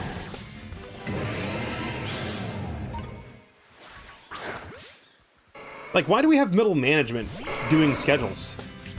When I worked at Walmart, Walmart has a algorithm. It's not an AI. They have an algorithm that puts the schedules together. It takes the current workload. It takes people's like availability. It takes how many hours on average a certain employee has worked to make sure they're not going over 40, and it just generates a schedule based on like how busy it is or how busy they predict it's going to be that day, based off of data from like the past 5 years. And of course, management can go in and manually override it. And like, of the 2 years I worked at Walmart, actually I think it was 3. Of the few years I worked at Walmart, every time there has been a fuck up with the schedule, it's because a manager goes in and manually changes what the computer does. Like, for fuck's sake, you could even set it up. I even think it like accounts for if an employee calls out. Like, if I was running Walmart, I would make it so, like, if somebody calls out, what happens is people could sign up to pick up extra hours. And then people that want to get extra hours can be just cross-trained in, like, every department. So, like, if someone in electronics calls out that day, you'll get an alert on your fucking phone. Bing bong, there's an available shift in electronics from this time to this time. Please respond within 30 minutes or some shit. And like, let's say it's like right the fuck now, right? If you respond pick up shift, when you go pick up shift, you can just tell it how long it'll take you to be there. So it'll like bump the shift down for you to start it. So if it was like 2 p.m. to 8 p.m. and it's like 1:50 when you hit it, you can tell I can be there in 1 hour, and it'll bump the shift from 2 p.m. to 8 p.m. to 3 p.m. to 9 p.m. And then it'll fucking ping the manager on duty so the manager knows, okay, I need to cover this department for like this much time.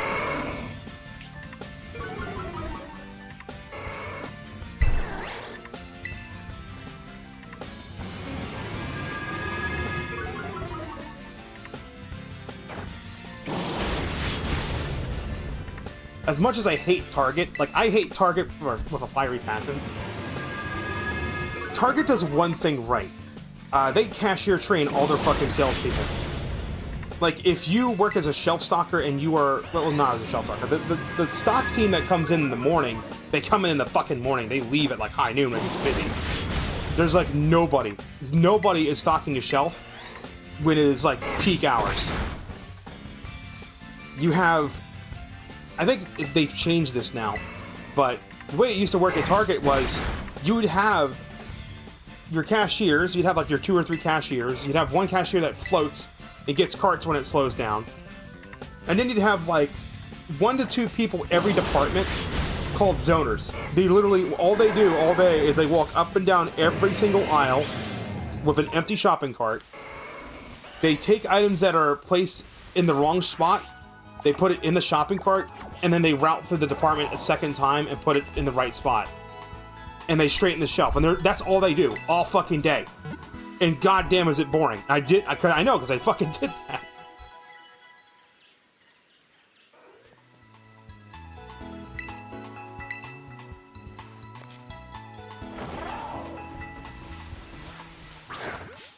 But what Target would do is, like, every single employee needed to have a walkie-talkie on them. The reason why is because if you're a zoner, like, let's say your zone, it depends on how busy it is and it depends on the coverage. If it's a low coverage day, you'll probably zone like pharmacy and dog food and housewares, so you'll cover like 2.5 departments. So what'll happen is a call button goes off. Like someone hits a call button and it'll say like, guest assistance needed in housewares. Who's responding? And then you're supposed to answer on the walkie, hey, it's so-and-so, I'm gonna hit that button. I got that call. Like, you let somebody know. And you try to get there before it hits second request. Because it's like a timer. It's literally like a timer that goes down. It's not someone hits the button a second time. It's like someone hits the call button. There's a timer that starts. It's like 10 or 20 seconds. And then if nobody grabs, like hits that button and cancels it in 20 seconds, it says second request, who's responding. And then if someone fails to hit that button at that time, it'll say third request service level exceeded. And when that happens, this is actually the fucking great part about Target, is the management gets dinged. The call buttons on Target are actually smart devices. They're IoT smart devices that will time how long it takes for someone to hit that call button. It'll log it by departments. There's actually department managers are able to pull it up, and they're able to see like the average time it takes for someone to respond to a call. And if it ever goes service level exceeded, it actually will not do a fourth call. It'll just say service level exceeded, who's responding, and then basically the call button just shuts off. You can still hit it to cancel, to like time it, but eventually it will just time out and stop tracking. But when it hits service level exceeded, it puts a flag on that department, and then that flag is sent to corporate every day. And corporate sees, oh, this department is not responding to the call buttons. And then, like, if you're in a Target in around the morning time, like, I want to say 11 o'clock in the morning, you might hear a weird sound that plays over the PA in Target. Like, I've actually asked this question once, as I just wanted to know what the fuck it was.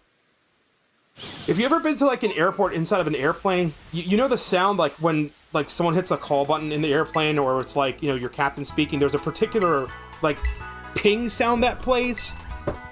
That sound will play in a Target. And it just happens seemingly at random. And I just straight up asked someone one day, like, what's with the fucking like airport captain ping sound? And they said when the intercom makes that pinging sound, that's actually a phone call from corporate.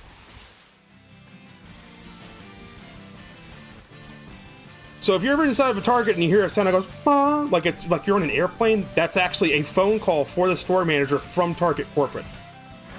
That is a silent ping to let the store manager know, oh, I'm getting a call, I need to answer.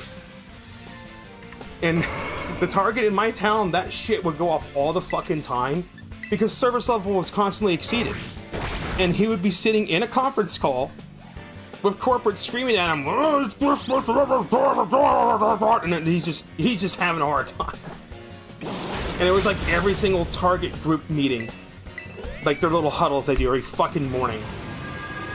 They're always like, make sure you're answering the call buttons, make sure you're answering the call buttons, make sure you're answering the call buttons. I just deliberately wouldn't do it out of spite.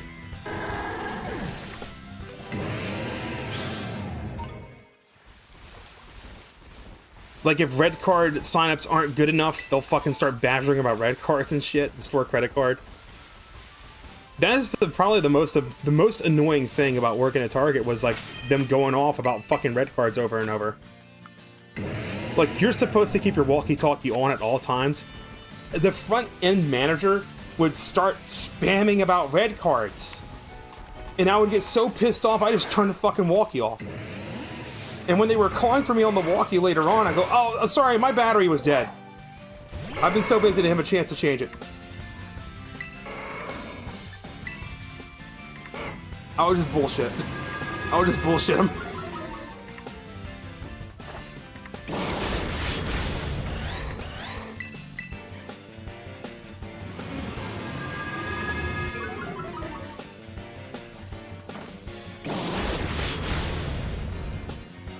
You know what's really great? Here's a quick little story. Anyone remember back in like 2014, Target had been the subject of a massive credit card breach? Like, people's credit card numbers were stolen en masse. And it wasn't because people were skimming the credit cards. It's because Target wasn't enforcing chip and pin cards like every other place was. They didn't want to replace all the pin pads because it would have been expensive, right? So Target gets hacked, millions of people's credit card information gets stolen, so every single person had to get a whole new credit card. When this happened, it was overnight. It was insane how fast Target was able to get every single pin pad replaced with a chip and pin system. It was literally within 24 hours. They had techs come in over a fucking night and do it. And it was like the next day they told everyone about like the chip and pin system. They said anyone that had a red card is gonna get a new chip and pin red card. You actually had to put in your red card like it was a credit card, but then you had to put in a pin like it was a fucking debit card. So it was two-factor. You put in the chip to verify what you own, and you put in the pin to verify what you know. So it was a two-factor on that shit. And the best part, the absolute best part, is all the managers that week, after Target just had a major credit card breach and fucked up real hardcore, all the managers are like, be sure to sell red card. As soon as they opened their mouth and said red cards, I hollered at the top of my lungs, you are stupid, and they got real mad at me. I said, this store just suffered a major credit card breach. I wouldn't offer a red card to a single guest until a whole month has passed. Just to make sure that what has happened is out of everyone's fucking short-term memory. At the very minimum, bare minimum 2 weeks.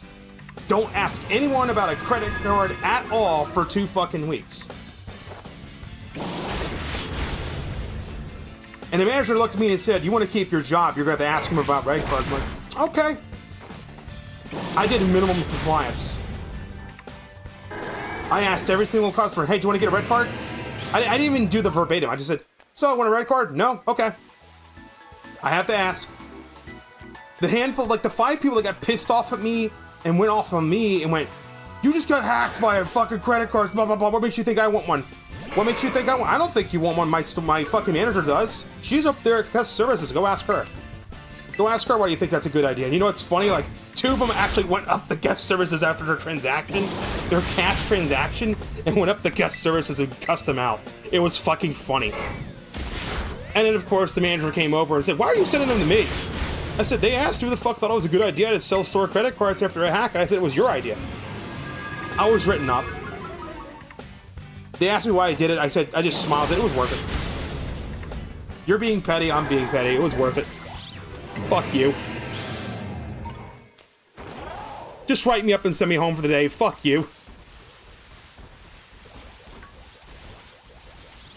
And you might think, oh man, you're an asshole. Yes, you're right, I am an asshole.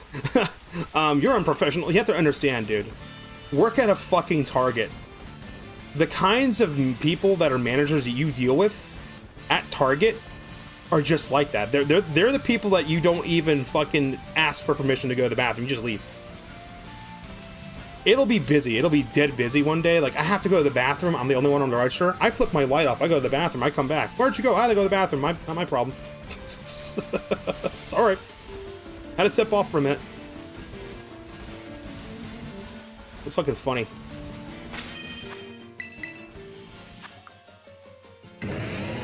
Now the game doesn't want to spawn Tauros, dude. Come on, spawn some more Tauros.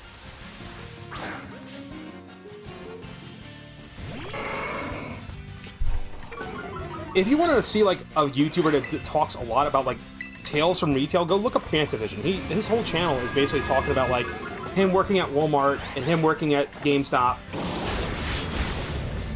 It's great. And it's very common how all this shit happens. It's amazing. There is some good news to Fantavision though. Like, even though he runs a YouTube channel, he has like a full-time job. He's working in like some place that's not customer service. He just does YouTube as a hobby. Good for him. I'm glad he's out of that hellhole. It was both him and Camelot's numbers. I forget the number. It's like 331 or 231 or some shit. Camelot used to work at a GameStop. It was like a really bad experience. He fucking leaves. He goes and works for like... He doesn't even work for Walmart. He works through some contractor that works with Walmart. And then GameStop turns around and fucking finds his current employer and tells his current employer about his YouTube channel and gets him fired. And I'm like, GameStop only did it because they know that Camelot can't afford a lawyer. Because if he could afford a lawyer, that would have been like a suit right there. That would have been like, I don't work for you anymore.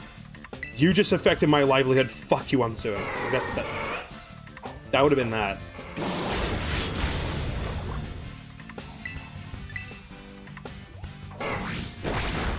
I don't want to say if you work at like Walmart or something, you should like be a horrible employee. I don't show up for work early, don't stay late, but show up for work on time. Like be like 5 or 10 minutes early. Like however long you know it takes you to get from the parking lot to the time clock to your department. Give yourself that much time. Don't show up 30 minutes early or an hour early, for God's sake, don't do that. Show there, do your job, help people the best you can, but the biggest thing is don't take any bullshit from people. If you have a difficult customer that's giving you a hard time, just tell them, let me go ask my manager, and then you just leave. You go into the back room, you go out the other back room exit, you just fucking leave them stand there. What are they gonna do? Bitch to manager? Oh, sorry, I got called by my manager. Yeah, let me stare at Tauros' ass. That's a great camera shot.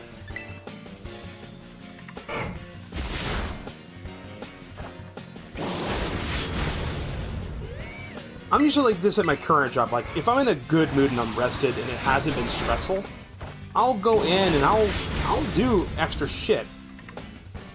I'll do what needs to be done, and then I'll go and actively seek out other shit to do. But then, like, after my break, I want to go home. What wears me down is when I'll have, like, a customer that wants to be difficult, just to be difficult. That's when I go, alright, you know what? I'm gonna leave early. Fuck this.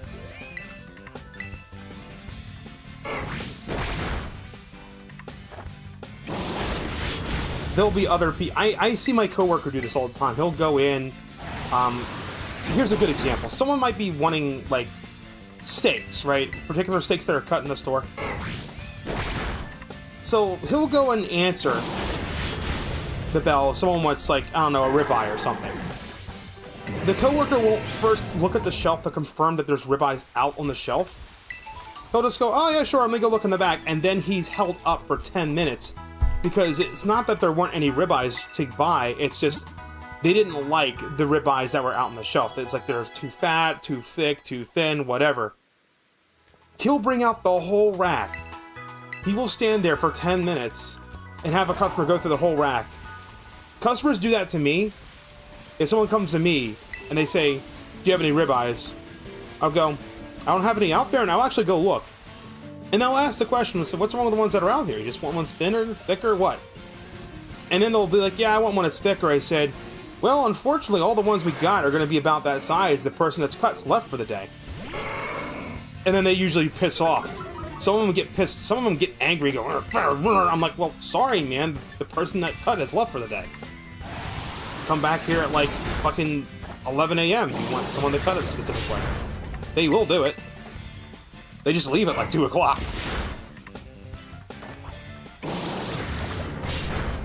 Honestly, if I was running meat department, if I was like the actual manager of the meat department, I would have one person come in at 7 o'clock in the morning, and from 7 o'clock in the morning until like 1 o'clock in the afternoon, they would run lunch meat. They would fill up meat cases. That would be their job. They would fill up the meat cases and run lunch meat, right? Then around like high noon, from what it would be like 1 p.m. to 8 p.m. I would have the person come in that would be the closer that would clean, but then also be like a person that like cuts steaks and shit.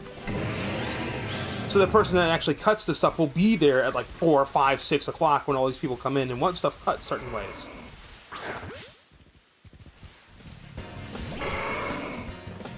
I wish people would actually remember when I tell them, hey, if you hate the fact that the person that cuts isn't here, go complain to the store manager. Let them know, hey, every time I come in at 4 o'clock, the person that cut is not here. And then maybe something could get done. Maybe they can go, oh, hey, you know, we get a lot of customers that come in at 4 o'clock that want steaks cut. So we can either A, have the person that cuts come in later, or B, train me to do it. Not that I want to fucking do it, but still. If you'll just complain and then just piss off, I guess.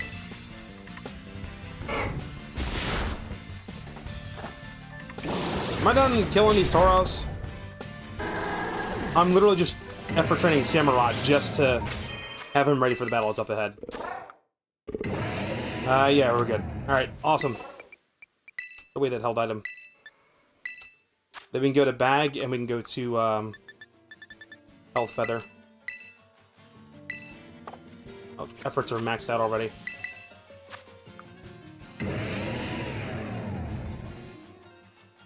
Oh, it's got speed efforts. Fuck. Well, whatever. Alright, let's get the squad together, and let's go take out the one gym. How do we get off right on again? Time to assemble the party. Samurai, Staraptor, Golem, Pikachu, Rock Ogerpon, Eevee.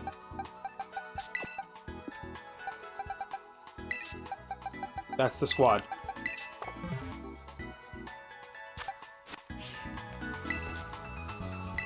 Oh, we spawn camping now.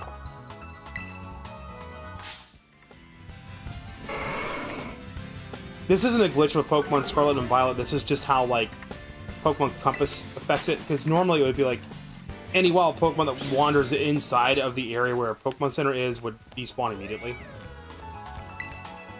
They just don't for Compass.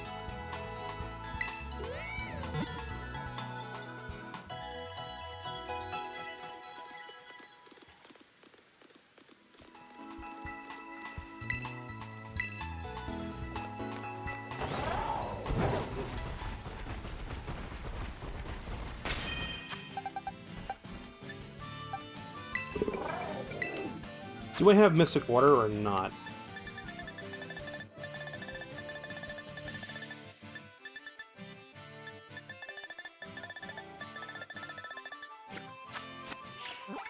I don't have any Mystic Water.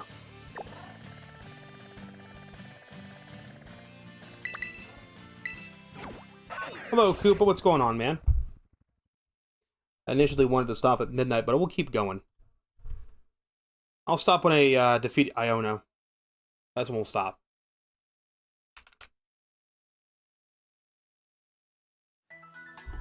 What I'll do is off-stream, I'll play this off-stream and grind some Pokemon up and have some teams ready. How are you? I'm doing good. I was just having a tangent going on about, like, working in retail for a little bit. I don't even know how we got to that conversation, but we just ended up going there.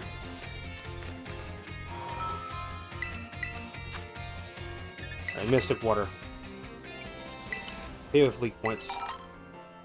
You get Leak Points from knocking out Pokemon. Alright. Samurott. Give item to hold. Have it hold that Mystic Water.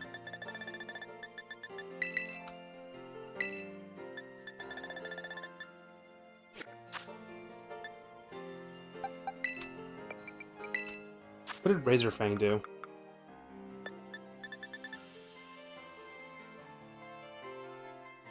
Sharply hooked Fang may cause target to flinch whenever holder successfully inflicts damage on attack.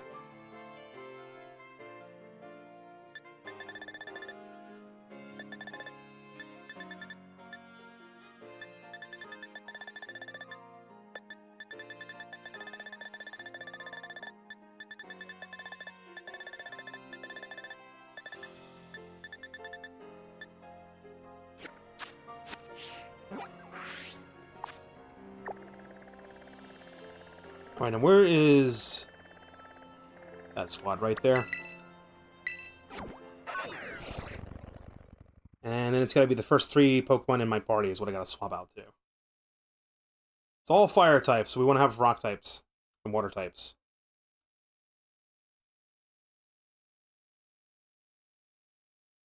You might have noticed, yes, I did have 2 Pokemon in my party. It was, again, the Pokemon I was effort training in a starter. Alright, let's see here. Change position. Golem. And Ogerpon. Because the first 3 in your party are the ones you do in Let's Go mode. What level does it say they're at? 40-ish? Okay, 43, 40, and 42. So now I can just dump candies into Samurott and not care because it's not going to hurt them anymore. It's not going to negatively affect them because their efforts are maxed out.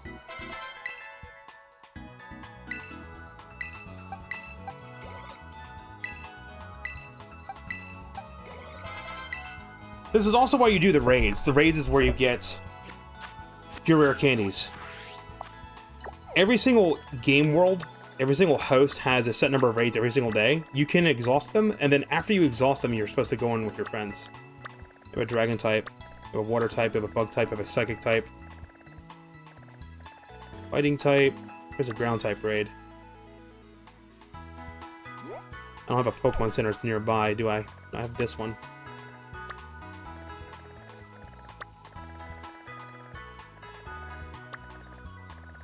The level of the raids are independent from the area you're in.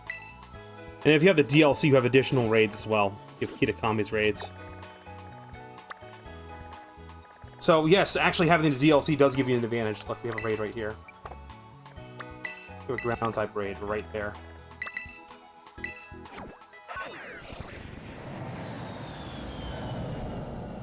We'll go take Samurott into that ground type raid.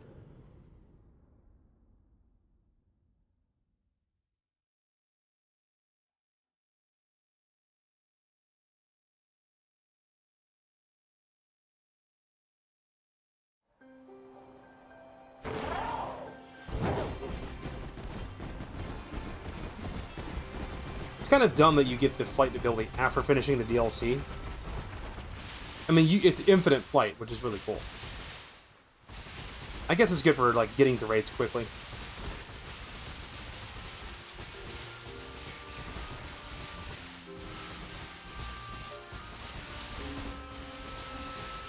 I always have the camera up Koraidon's ass just to keep the FPS higher.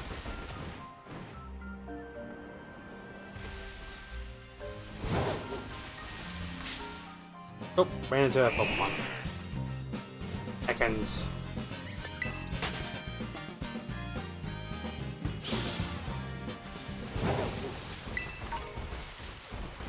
Don't have the climb ability.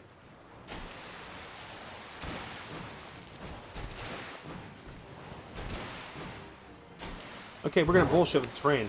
Cool.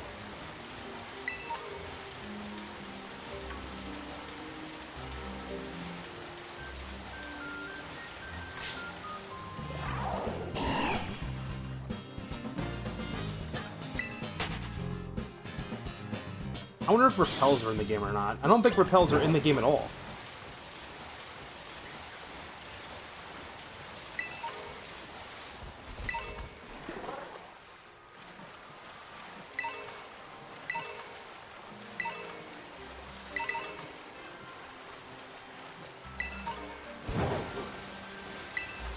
Come on, there's gotta be a bank or something that I can get on. Right here.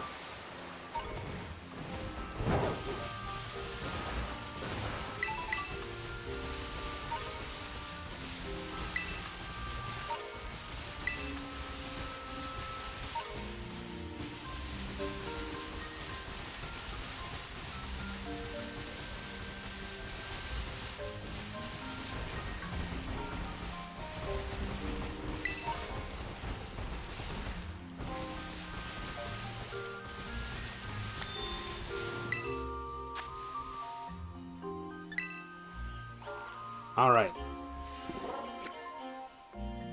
Let's go.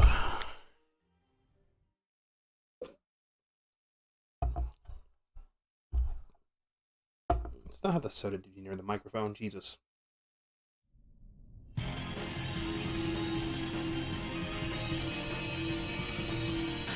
pellets don't exist in the... Oh, they don't. Oh, they don't even exist in, Huh. I thought they existed in the Sword and Shield. It's not. Alright, 3 turns. Then we got to rationalize.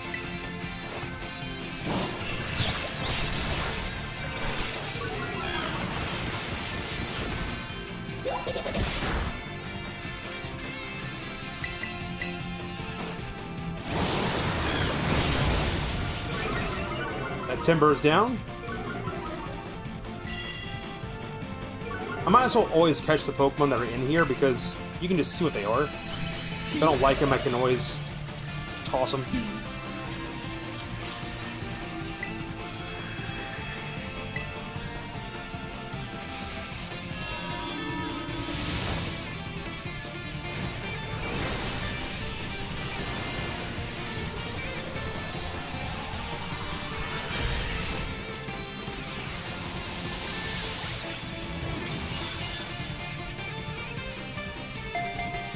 The raids are where you get all the feathers and candies and stuff.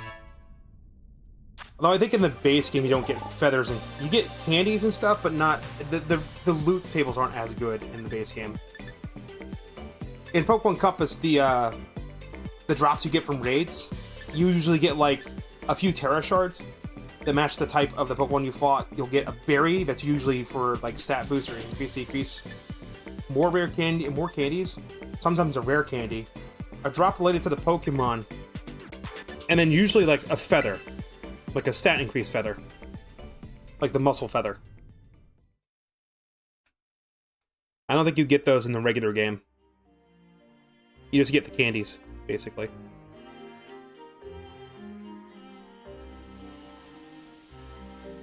You could buy the candies outright in Pokemon Legends Arceus.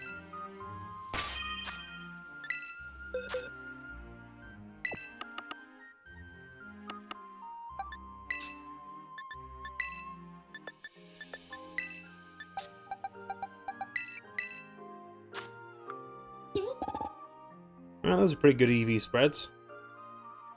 A pretty good IV spread right there.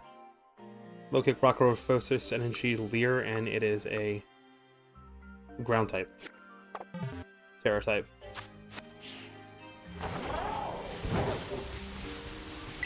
This is how you get the candies and stuff.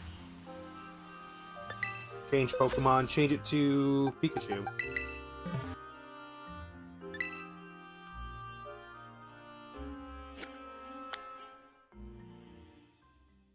I don't know how people get groups to do raids and Sword and Shield, because I remember trying it, I could never find any raids. It was always a pain in the ass.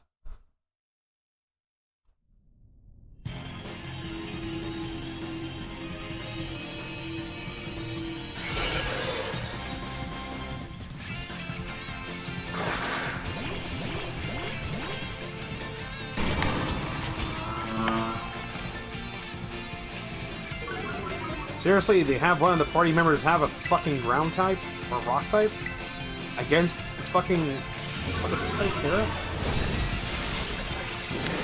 Oh, that did barely anything. It must not outspeed me at all. Alright, time to use agility.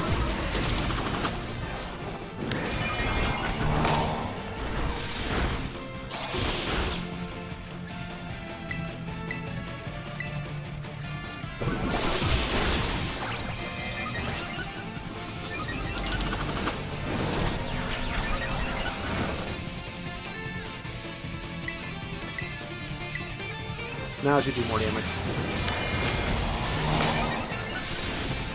Yeah, that does a bit more.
Just doing that for more candies. There's a whole reason I'm doing it. candies. Man, finding a microSD Express is gonna be a pain in the ass. Those things are sold out everywhere. They do make 1 terabyte ones. They did like 1 terabyte. I think it was like Lexar or something. Oh my fucking god!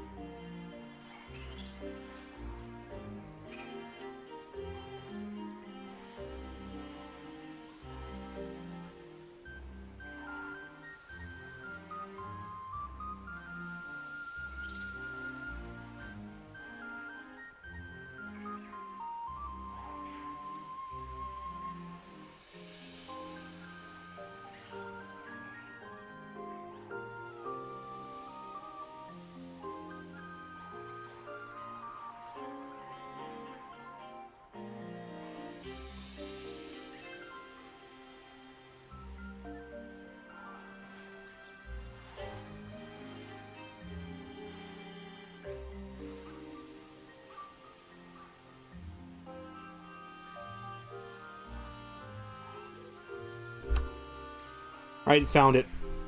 Found it. That link right there, this is from the Lexar official website. Lexar Play Pro Micro SD XC Express Card. 2526, 512, and 1 terabyte.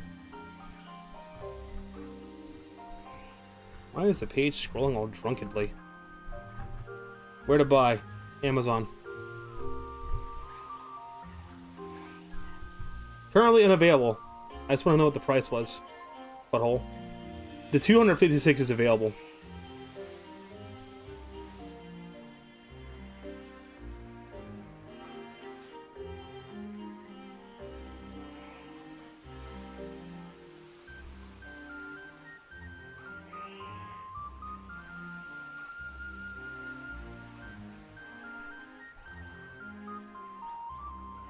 That's not even the item I was looking at. Wow.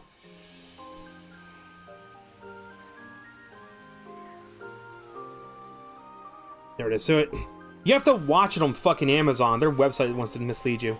Make sure you're buying the right thing. It'll have the letters EX on the card.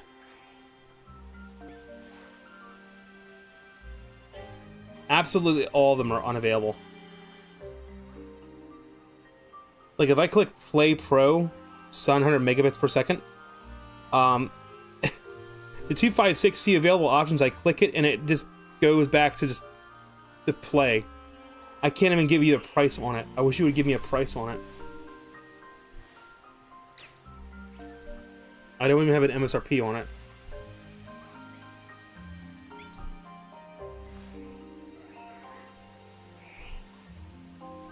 So I can't even tell you how much they fucking are.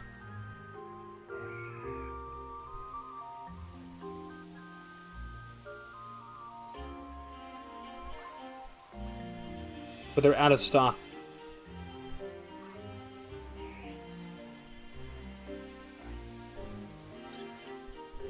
If I pull it up on like Bing, would it be able to give me a price quote directly or no? Do I get a shopping? Oh, really? People are scalping them? Are you fucking serious? I'm seeing a bunch from a website called Andromeda Camera, and it's running about like $219. There's one from AliExpress. I wouldn't trust that. I would not trust that at all. And the ones that are like 60, the $60, $70 ones are probably the lower capacity ones.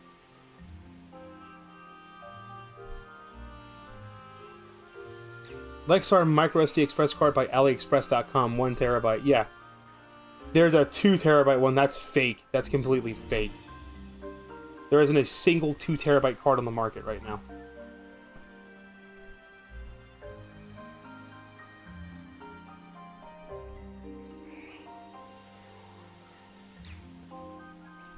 Just wish I could get a fucking price point on them.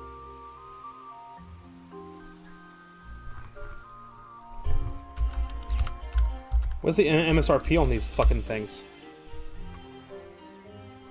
As of April 16th, get the Lexar 1TB microSD Express card for $173.05, down from its usual price of $200.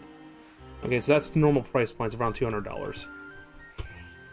And yes, I would get a fucking 1TB. I'm not fucking around with anything less.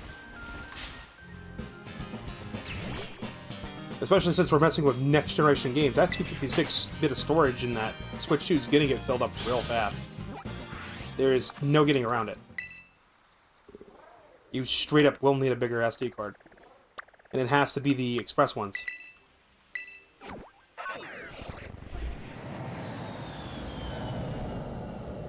You can put a regular micro SD card in your Switch 2. It will read it. It will work to save videos and pictures. But it cannot launch any software. Though somewhere else I've read online that it says it can run Switch 1 games, but I don't know. I would say just no on that.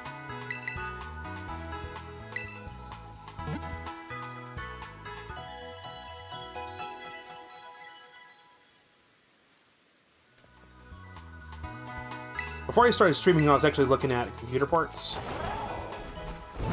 It's probably going to set me back like $300, $400 to get a new processor, a new cooler for the processor. I'm pretty sure the cooler I have might work with the processor upgrade. I'm pretty sure its TDW will be the same.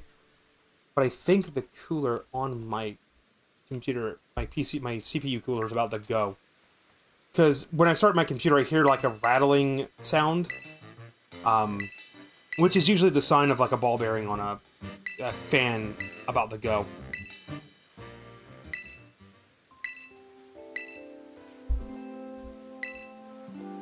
I'll double check. I need to figure out how I can figure out what kind of cooler fan is in the computer. Hopefully I can do that without taking the cooler apart, because the moment I do that, I'm going to have to put new thermal paste on it.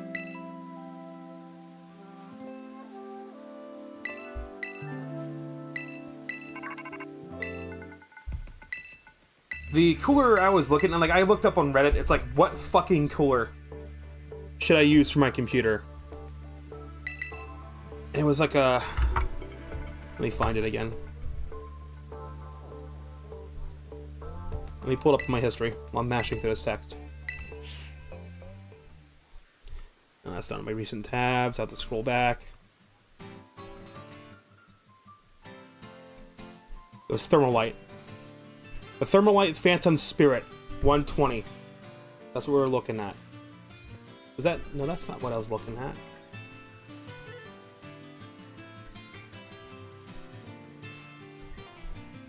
It was... I think it was this one, actually. The Thermalite Phantom Spirit 120 SE CPU air cooler. 7 heat pipes, aluminum heatsink cover for Intel and AMD. So it's socket agnostic, which is nice. This bitch has 2 fucking radiators on it and comes with 2 fans. You put 2 fans in this bitch. And I'm looking at the reviews of it on Newegg. It's $50. And I look at the reviews of this fucking thing, and there are people that are saying that this fucking fan, this CPU cooler fan, is actually able to perform and even outperform a lot of AIO solutions, which is your like water cooler all-in-one shit. For $50, all the reviewers are saying, "Why are you reading the review? Stop! Buy it now."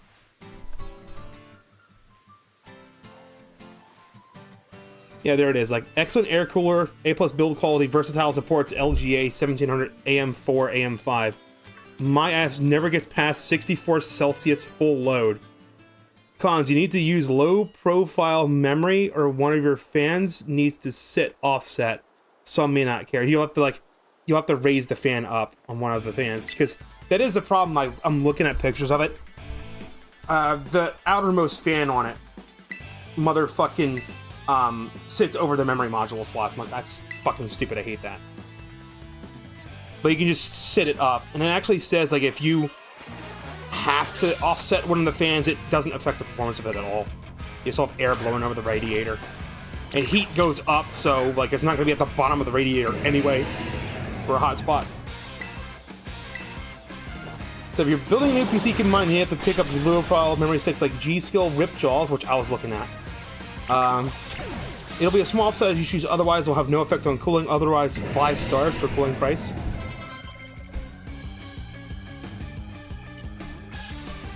The overall review, this other review, was,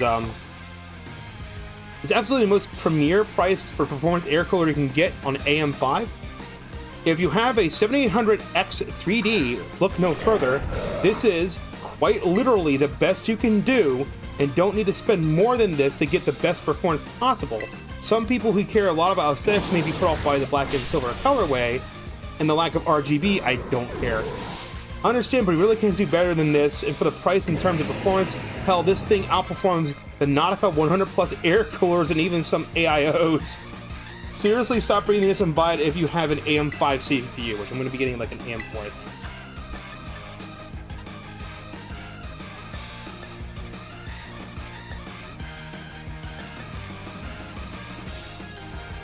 Do I get rid of Razor Shell?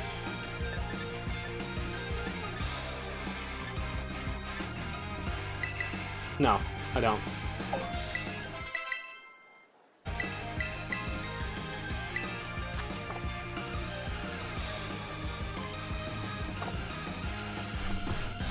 I mean, for 50 bucks plus free shipping? Oh, nice. You can't go wrong. I mean, $50, man. 50 bucks. Pulls the fuck out of your computer. Sounds good to me.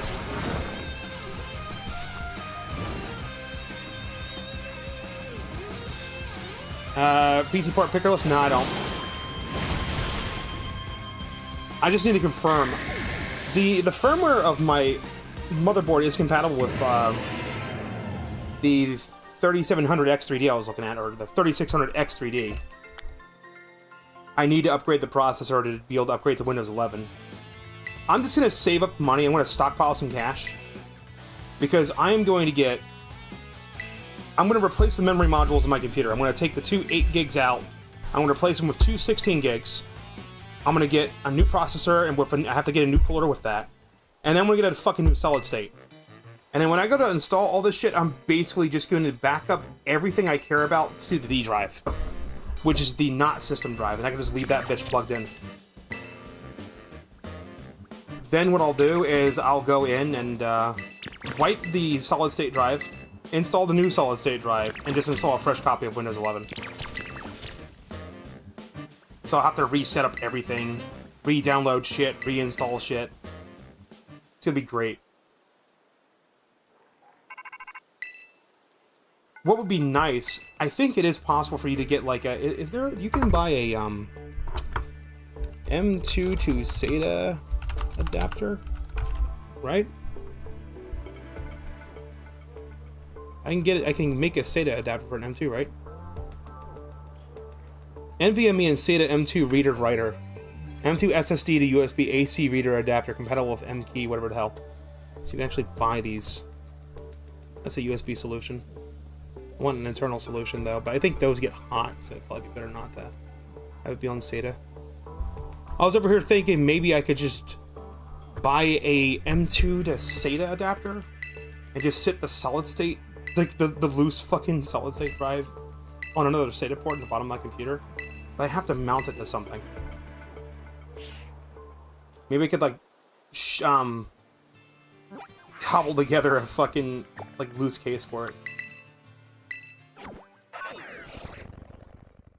I used to check for PC parts on Amazon, and I'll tell you right now, don't buy PC parts on Amazon. You can find them cheaper on Newegg. You go to Newegg for PC parts. You go to Amazon for peripherals. Because, like, I was looking at the processor I wanted, and, like, the difference in price between Amazon and Newegg was, like, $10 or $20 for the same fucking processor. I'm like, yeah, we're gonna go for Newegg. Click all that shit together, we're good to go. I'm gonna need a 1 terabyte solid state, though. For reference, the current hard drive in my computer, the current solid state is a 215. No, I'm sorry. It's a 512 solid state. The actual capacity that's available is 464 gigs. 97.7 gigs are free. And I've gone through everything on this hard drive. I'm like, what is taking up almost 400 gigabytes of space? Like, okay, Windows 10 OS installs 40 gigs. I've actually added all the games I had together. That only accounts for like 200 gigabytes. I'm like, where's the remaining 200 gigs gone? Why am I missing? Where are the 200 gigs I'm missing? Where are they at? So either way, I'm gonna wind up like fucking factory resetting my goddamn computer anyway. Just format everything, fucking go over again.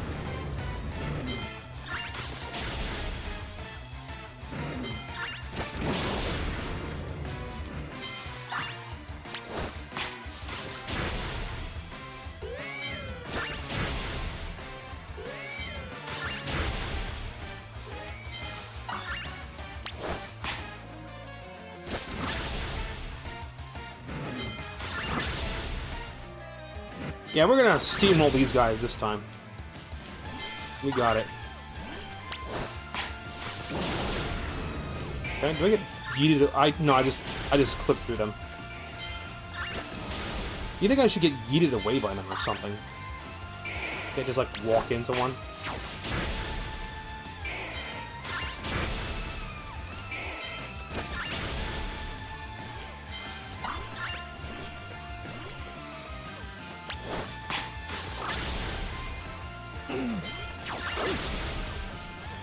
I have to confirm what the maximum amount of RAM I can handle on my motherboard is.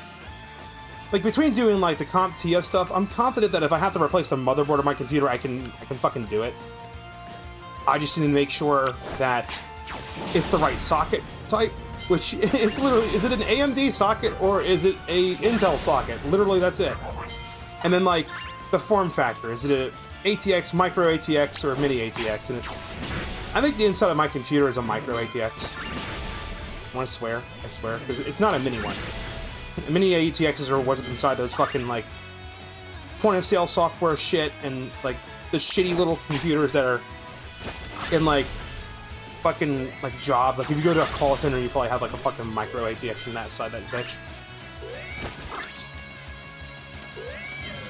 Just check the firmware, make sure it's up to date. The only shitty part is, like, let's say you buy a it's actually possible to buy a motherboard, put everything together, and then it doesn't work because the motherboard's firmware needs to be updated, but you can't update the firmware because it's not compatible with the processor, and you can't boot it without the processor, so you literally have to buy a processor that's currently compatible with it to upgrade the firmware. You would literally have, like, the motherboard just sitting on top of your computer case with, like, a processor, 2 memory modules, and, like, a monitor and a keyboard set up. And, like, 1 SATA hard drive that only has, like, the firmware update fucking RAM on it.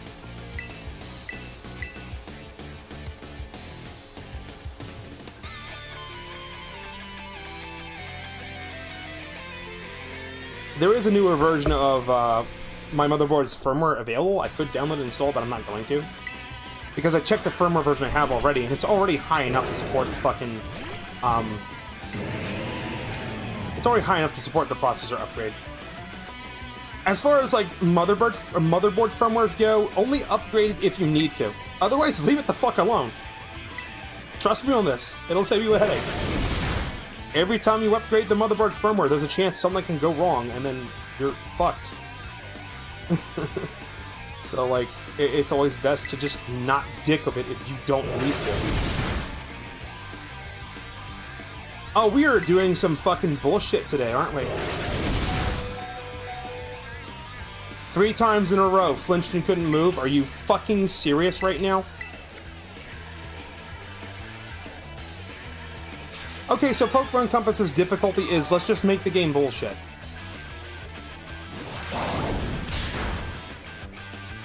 Thank God for the high defense stat. Can I get an attack off now? I want to switch to Eevee and hit it with Throat Chop, I swear to God.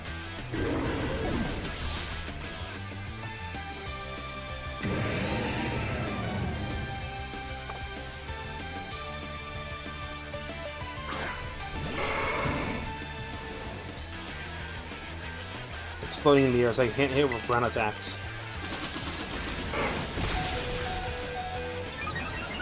Why is Trailblaze super effective?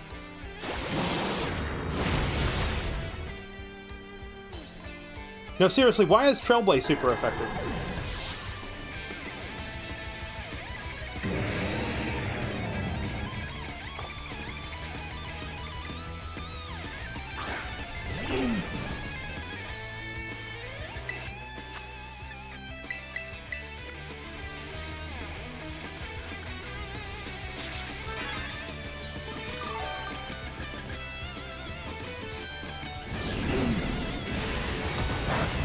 Why are you using fire moves against me? What are you doing?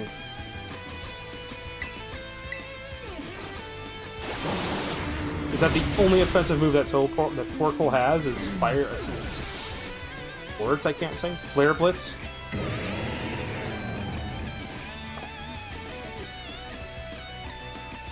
Right, Talonflame. Talonflame's a pretty badass Pokemon. Motherfucker carried me through X and Y.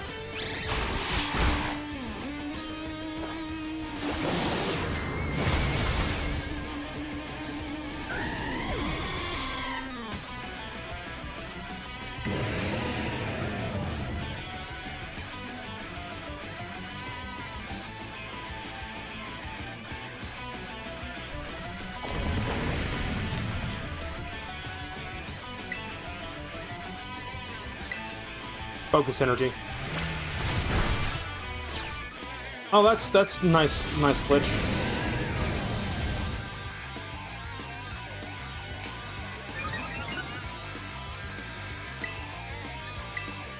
Okay, so Pikachu wouldn't be good because it has speed boost.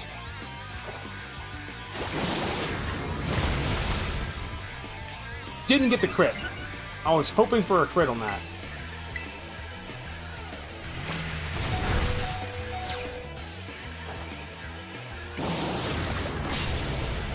Nah, get wrecked. Get absolutely destroyed.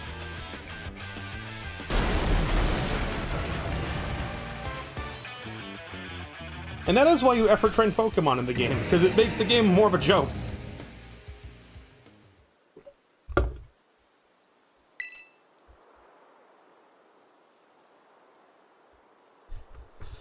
But yeah, gonna get a new processor, gonna get two 16X RAM.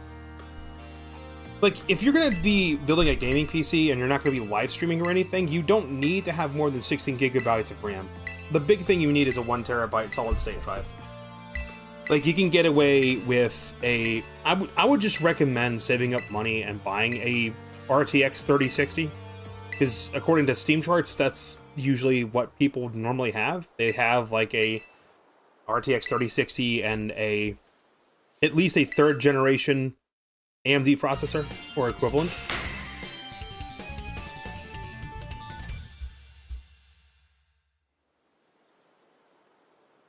I mean, if you're gonna build a gaming PC and you put less than like 16 gigabytes of RAM in it, you better be playing some old ass retro games.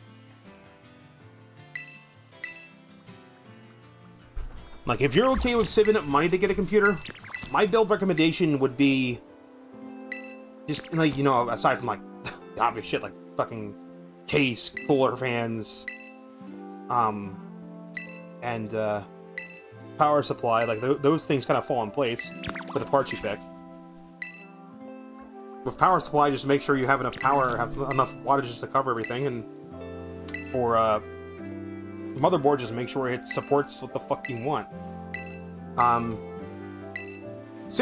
Bare minimum mid-range, bare minimum good hobbyist gaming machine.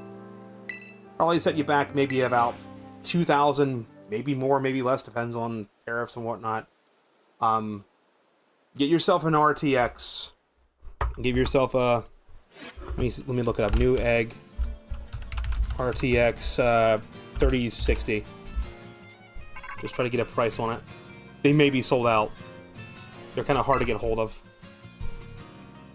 Alright, here we are. MSI Ventus GeForce RTX 3060, 12GB DDR6 PCI Express 4.0 Express card. There is a 2 Ventus and a 3 Ventus. By the way, the Ventus 2X or Ventus 3X is just literally the number of fans on the goddamn thing. Which is just going to make it so that it can cool off a little bit better. But it's just, I guess, aesthetic as far as you're considered. $330 for a MSI Ventus GeForce RTX 3060. And then your RAM's going to cost you like $40. Your PC cooler is going to cost you $50.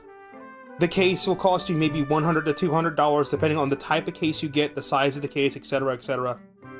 Memory modules, that's $50.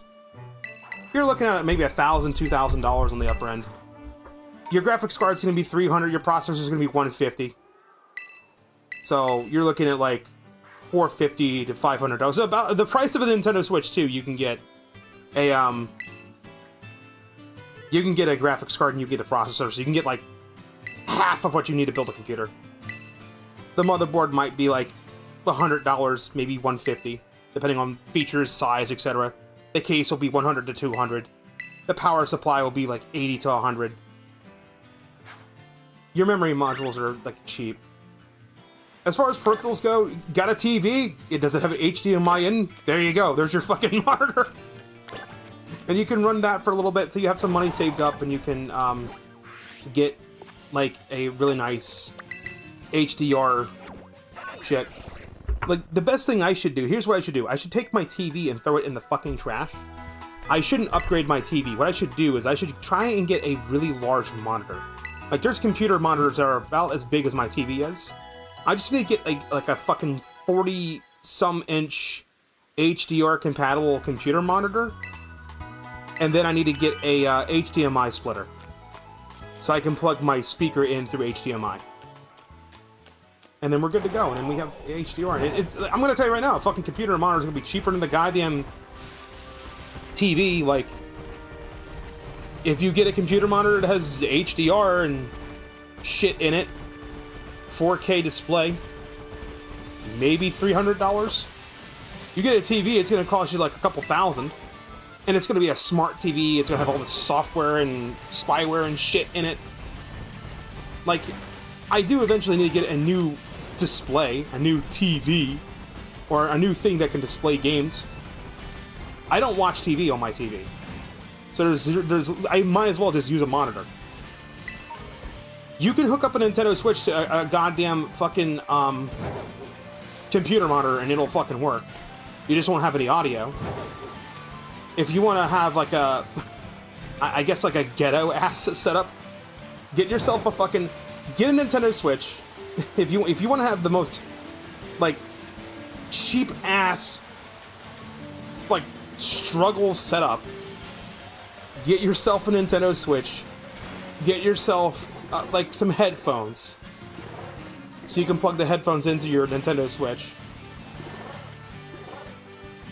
Get a fucking computer monitor, like a 1080p computer monitor from Walmart, and a fucking ONN goddamn cheap ass computer monitor. That'll set you back like $40-50. You use the headphones to get the sound from your Nintendo Switch. You use the monitor for the display. There you go.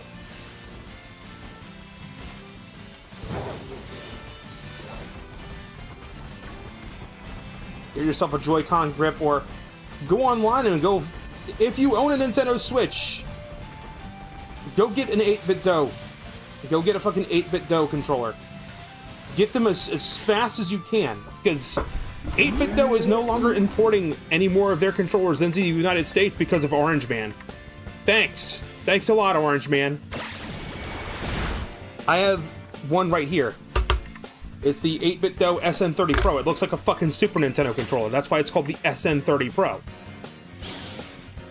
It's a Nintendo Switch Pro controller that has the button layout of a Super Nintendo, but it has all the triggers and buttons and 6-axis in it. I think it even has, whatever it is. But the crazy thing is the control sticks in this bitch. Hall effect. $30. $30. Like, I don't need a Nintendo Switch 2 Pro controller. I'm just gonna hook this... When my Pro controller stops working, I'm gonna take this Pro controller, drive a hammer through it, throw it in the trash, And I'll just use this fucking SM30 Pro. I have had zero problems with the goddamn thing. I love it. The whole reason I bought this Pro controller, this 8-bit dough controller I have, it was a year ago. It was an impulse buy. I needed a controller that I could fit in my pocket next to my phone. And I'm like, oh, this thing's perfect. It'll fit right in my... I literally bought it and fucking paid for rush shipping from Amazon. It cost me about as much as a Pro controller would at launch. Actually, it cost me less than a Pro controller.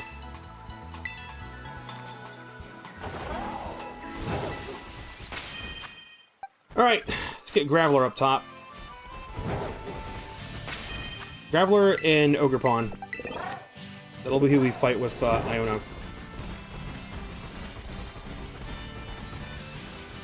Screw following the trail, let's go right for the city. This is an open world game after all. Nintendo's like, oh, like if you get a Nintendo Switch 1 controller and use it with Switch 2, you miss out on HD Rumble 2, which normal HD Rumble will fucking work. It just won't be as... I can't... How do I describe it? The Rumble will feel different. Like, I've used a controller that doesn't have HD Rumble, it just has regular Rumble. And I can feel the difference between regular Rumble and HD Rumble on specific games. Like, if you're just playing a third-party game, you're not going to notice the difference between regular Rumble and HD Rumble. If you're playing something like Super Mario Wonder that uses HD Rumble to, like, emit sound, then you'll notice the difference. If you use a regular Rumble controller with Mario Wonder, the note blocks will just rumble the controller. It won't emit a sound. If you use an HD Rumble one, it will emit a sound. It's a tiny fucking thing. So if you care about that, fine. Spend $100 on a Pro controller. But otherwise, just get one of these 8-bit dough SM30 Pro controllers. Oh no, the Joy-Cons are drifting? Okay. Takes fucking Switch 2, opens opens kickstand, sits it on table, connects the fucking Hall Effect third-party controller. It's $30?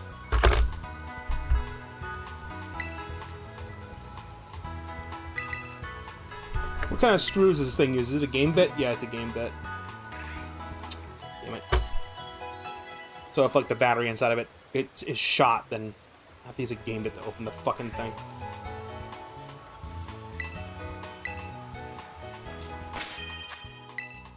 Save the game. We're not ending just yet. We're gonna fight Iono. We're gonna just do back-to-back. Iono's gym is right around the corner.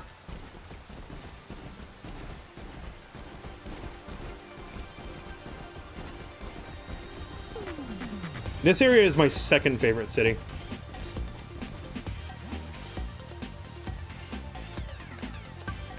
A lot of times, sometimes I dream, sometimes I'm dreaming that I'm in a city. And it's very similar to the fucking Levinica city.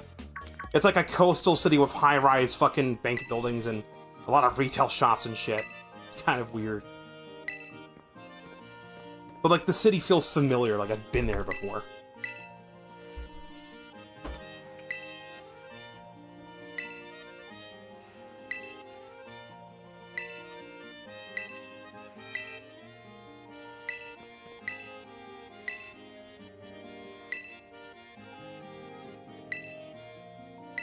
I could give you a rough idea of where the city might be latitude-wise. It's probably around the same latitude where I currently am is.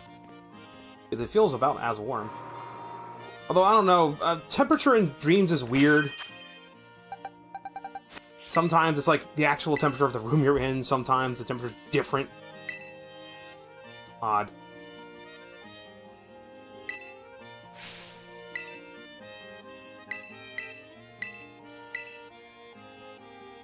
Go out there and have fun. Yeah, let's go entertain Iono's chat. Let's have her,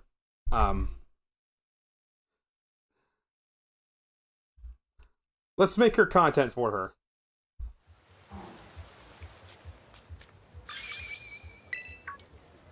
It is time for the Iono Zone. When they promoted this game, they literally just did an entire fucking streamer thing with Iono. Everyone thinks like, oh, she's supposed to be a VTuber because she's on the bottom left corner of the screen. Nah, it's just a it's just literally a streamer thing. She might be on a green screen or something. Something that's weird to me though is like if you ever see like drawings or like anime that has like VTubers in it, I'm always thinking like outside of the box and going, are the VTubers like flesh tubers in the anime world? Because it's basically like an anime drawing looking at an anime drawing. Like what would a VTuber look like in a 2D world? It would just look like a human being, right? It's I'm having a horrible fucking time explaining it, but you understand what I mean, right? Like, you see how Iono looks like the other characters in the game, so if I was to see this in real life, it would be like watching an IRL streamer doing a green screen. Or some shit. So you'd have like fucking, I don't know, Mr. Beast over here on the bottom left corner of the screen going, "Can our viewers find where's Waldo is?" Or something like that. That's how it would be.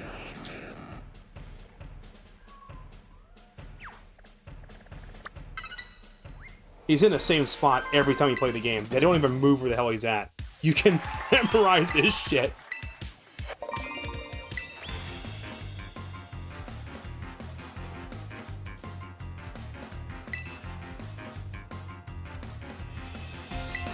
Dude, imagine if we went on like a Mr. Beast IRL live stream and you're doing a game to win like $1 million. And like you have to find some guy named Pedro. You find Pedro. Why Pedro? Because like, where's Waldo? Where's Pedro? I don't know. Pedro's the name that comes to my mind. Give me a break. And the reason why it's Pedro is because they literally just hire this guy off the street. Real cheap. And like every time you find him, it's like, all right, now get ready to fight Logan Paul in a boxing match in the streets. It's like, ah, shit.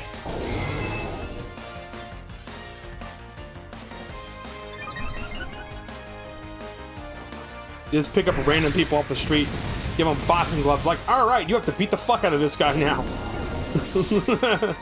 And then you can, if you win, you get $1 million. Seriously, $1 million isn't even that much money anymore. It's really not.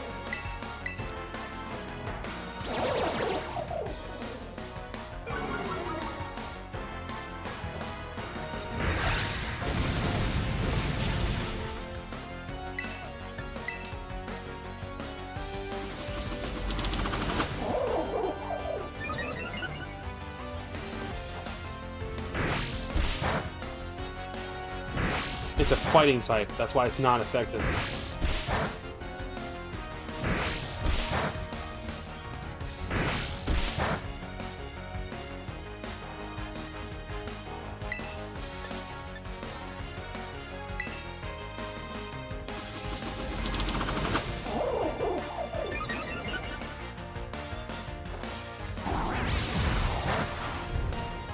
Just get squished.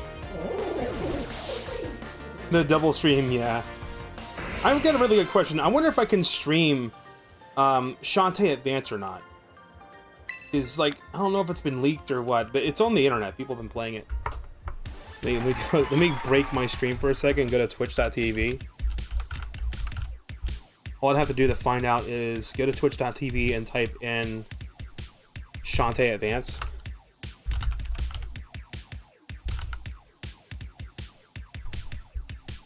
And see if it has a category. It has a category. Why are there 2 categories for it?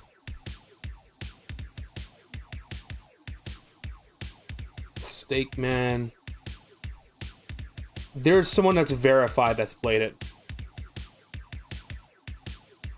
Okay, yeah, people. I guess people can stream it.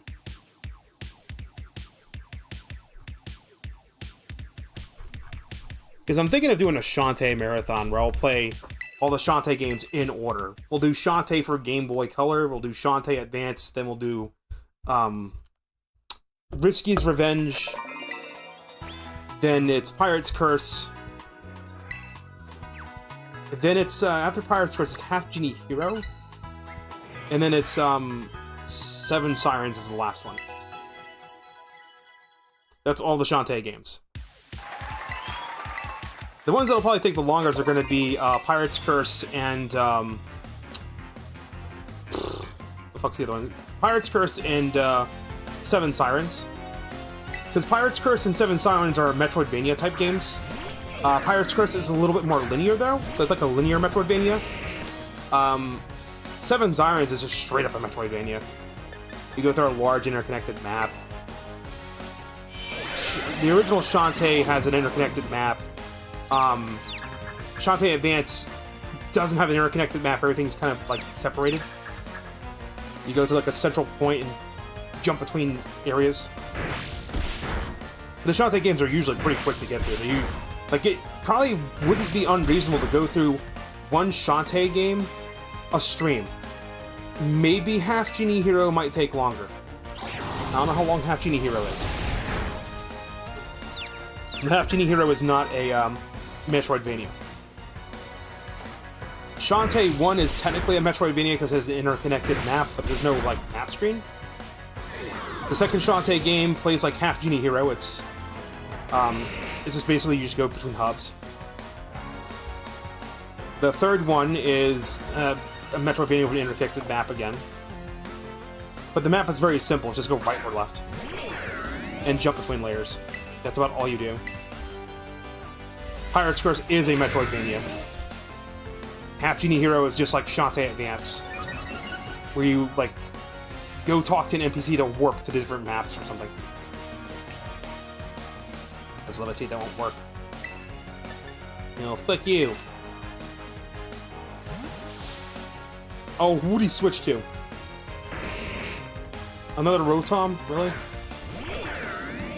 Another one that has Levitate? Wow, you're a fucking moron. Good job, idiot.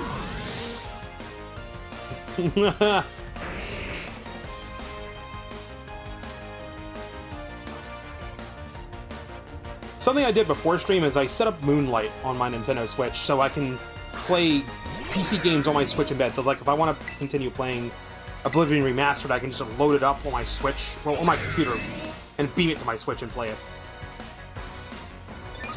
Although I don't think Oblivion Remastered likes being forced down to 720p because I did that. I loaded in, the game loaded up, but then like my screen was completely black. I had to like go in and out of third person for my screen to render. I'm like, what the fuck? That was weird. And like, when you go between the an interior and the overworld for the first time, the game basically fucking hangs for some reason, even though it's on a solid state. I don't know what the fuck that's all about. It might be because the game's being streamed, so maybe that's what's going on.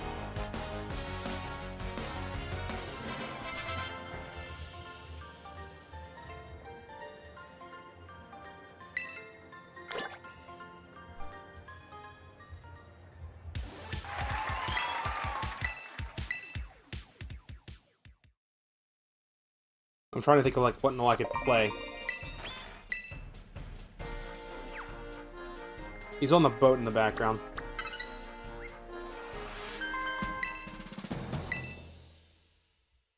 He's in the same spot every time.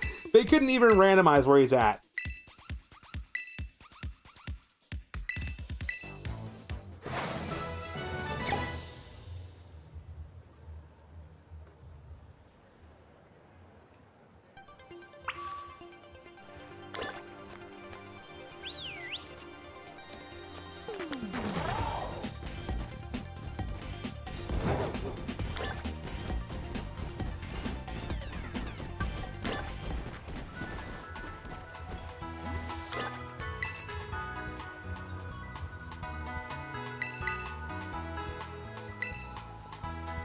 I thought I was hearing thunder. No, that's the actual game. That's the wind in the game making that sound.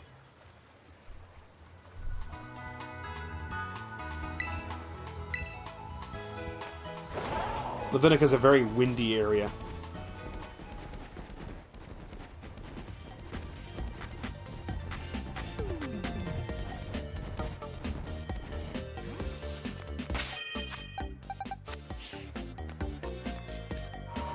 Time to fight Iono. That's why I didn't end stream right away, because I'm like, I could knock Iono out really fast with the team I have.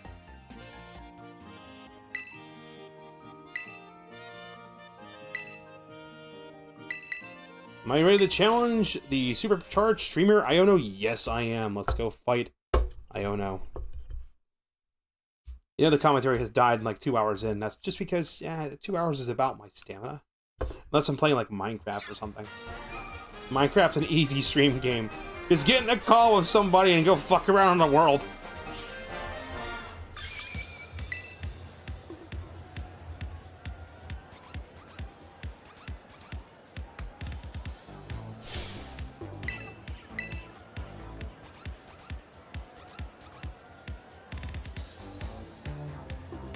Wait, are the irises on the fucking hairpins synced up to her eyes?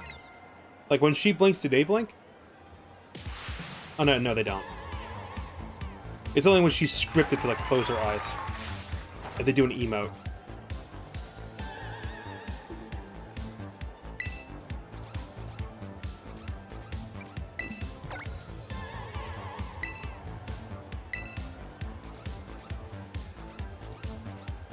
Electro King gave 5,000 Poke Dollars. Yo, can I get some, though? Give me some of that super chat money, bro.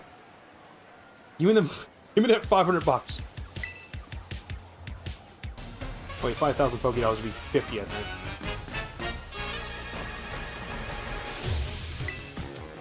You know, actually, Iono kind of reminds me of a certain streamer that recently graduated. God damn it, I just got over this. I just got over it. God damn it. No. No. I promised myself I wouldn't cry again. No. No. Stop. Stop. Stop. Just stop. Stop.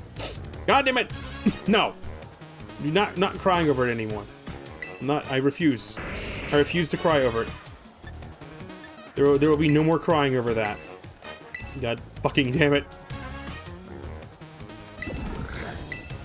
I'm gonna get that Raichu out of here. That Raichu's a problem. What the hell does Electric Terrain do again?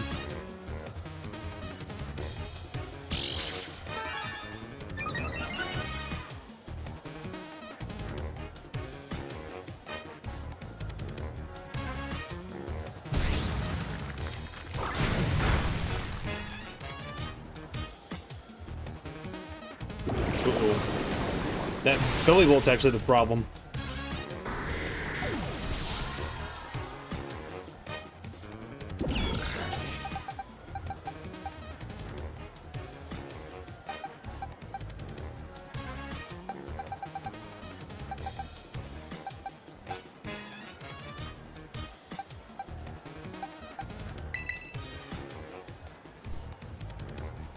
Should have took out the belly boat first.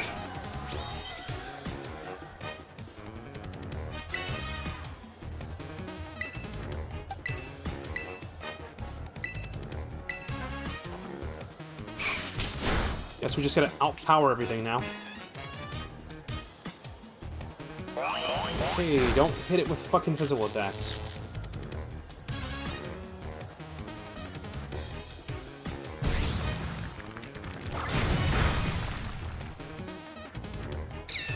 Get that Raichu out of here.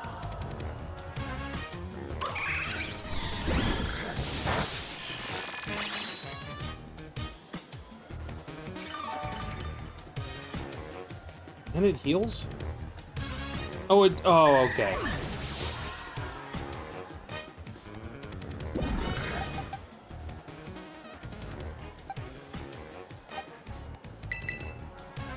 Every fucking move I have is physical.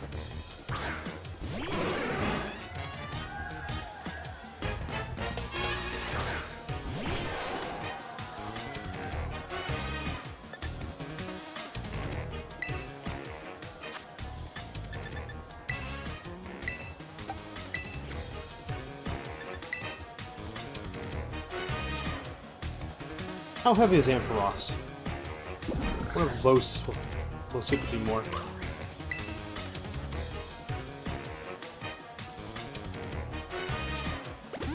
Golem's back up.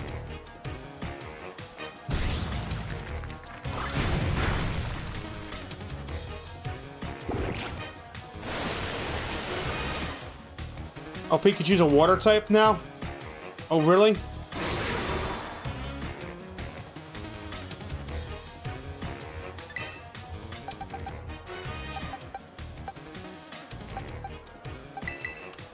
Fine, force me to switch out then.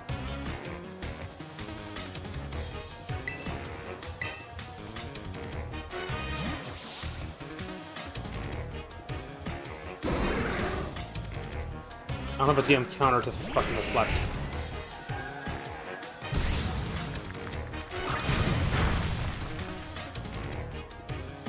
I'm gonna wait for reflect to wear off before I go start wailing on the other guy.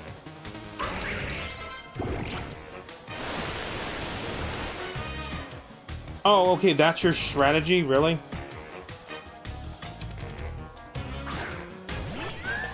Okay, that is a flying type. That is a critical mistake.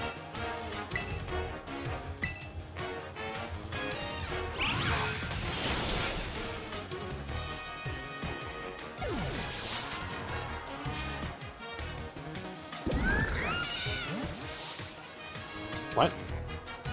Oh, its move switches it up. There's your fucking...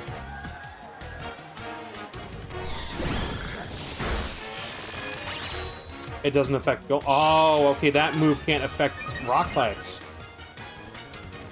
Golem's a ground type, right.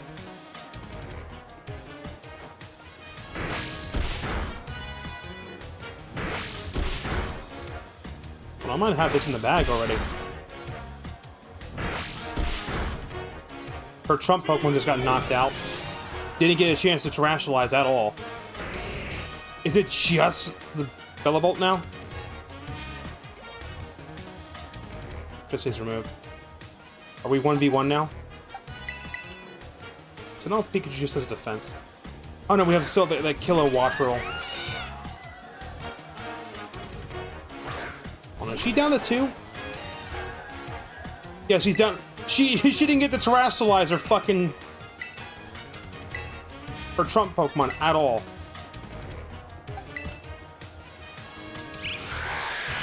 Alright, going for Tailwind so she outspeeds. Fair enough. Muddy Water. That's bad for Golem. That's what knocked out. God damn it. Alright. If I fail this, I'm gonna knock out that fucking Bellabolt first.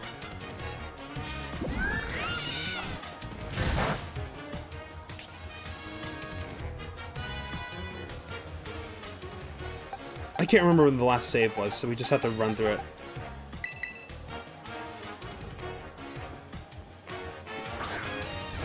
Bellabolt has to be knocked out first. I'll take the hit and lose the fucking money. I don't care. I want this thing dead.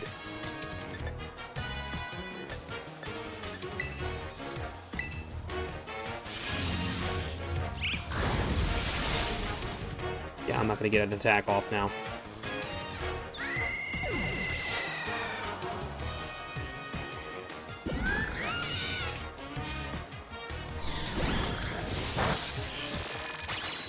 And it did Volt Absorb.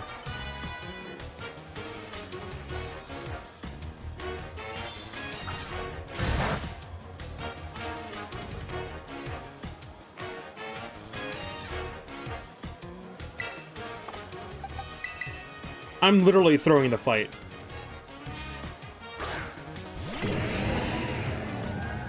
I'll try one last thing.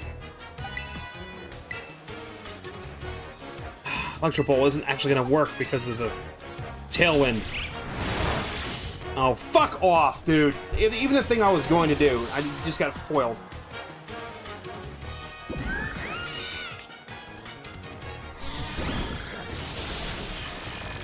Yeah, fuck right off.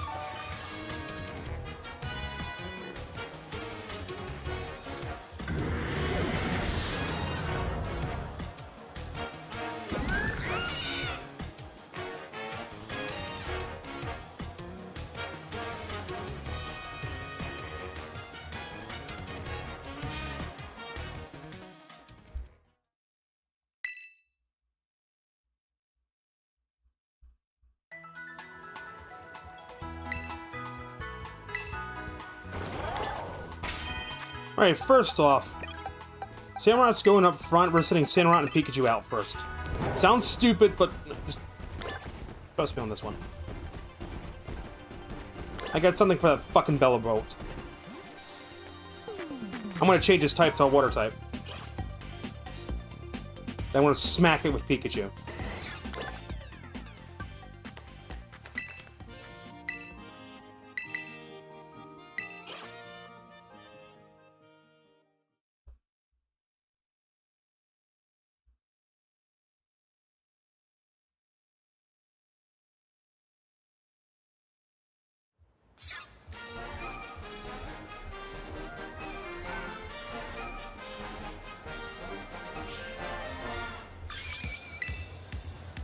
We have to go through all this text. We have to go through all the text again.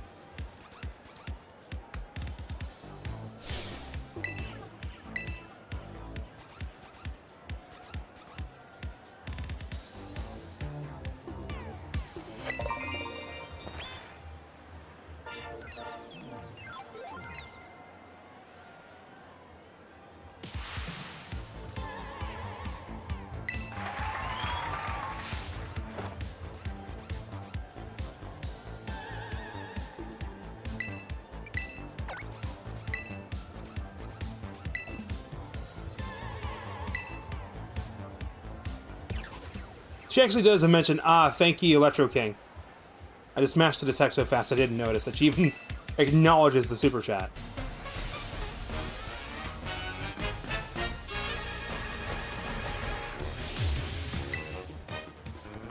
Alright, she sends out both Bellabolt and Raichu. Right? Okay, so this seems like a bad setup already. No, it's not. Here's what we're fucking doing. Bellabolt has to go down first. Bellabolt's the biggest threat. I want to use Soak. I'm using Soak on Bellabolt, and then we are using Electro Ball on Bellabolt. Bellabolt looks like it's a slow fucking thing. And you're giving me Electric Terrain, and I believe Electric Terrain boosts the power of electric moves. Using Soak and everything is probably a good counter for everything.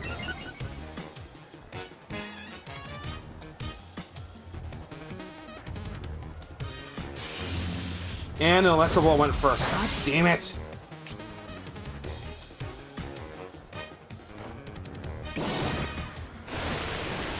Your type is now water. Pure water.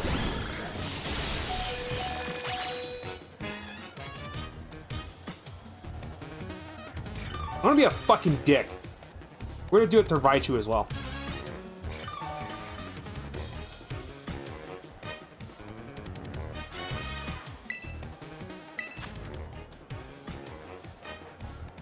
Power of electric type moves is boosted. Yep.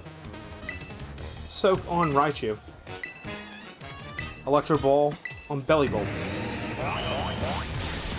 No, we're not getting that off. Okay, fine, whatever. As soon as Bellabolt's down, we don't have to worry anymore. Ah, come on!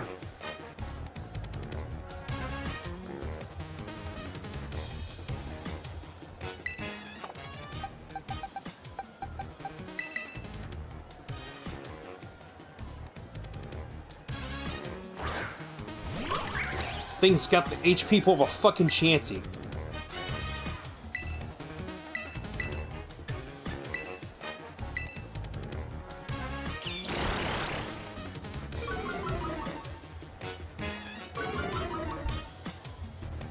If I still had Samurott up, I could be using Electric Terrain against Iono.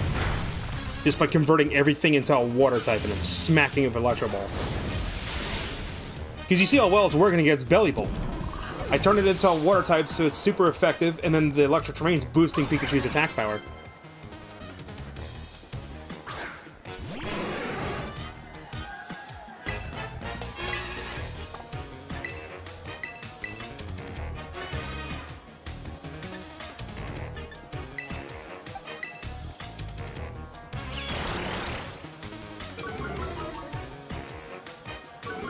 I fucking double dog dare you.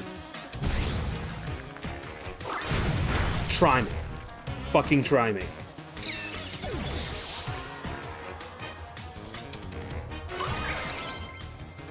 Now I don't have to worry about the... I do not have to worry about that water attack anymore.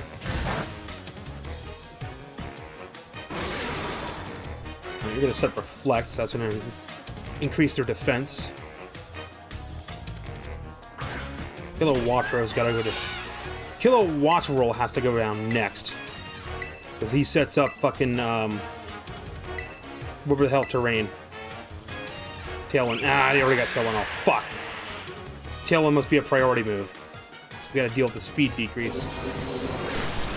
Dragon Pulse does exactly 40 points of damage. I know that move up like a lot. I just know that what that move does. Alright, this bird's going to fuck down. Oh, wait, it knows Volt Absorb. That's right, I forgot. Silly me.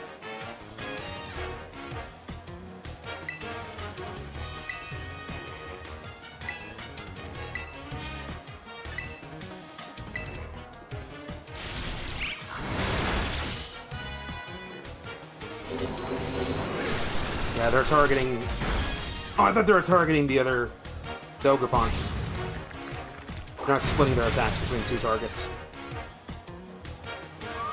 Every time I do double battles, my strategies usually target one Pokemon with two Pokemon. It's Fearful Look, and what does that do?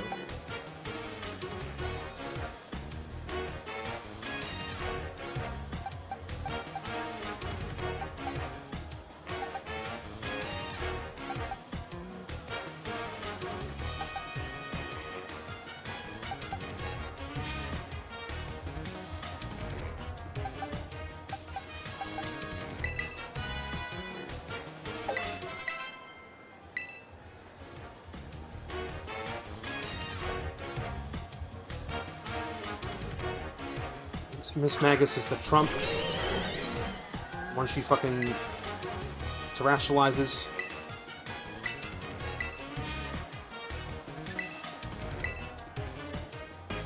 Alright, she got priority on it.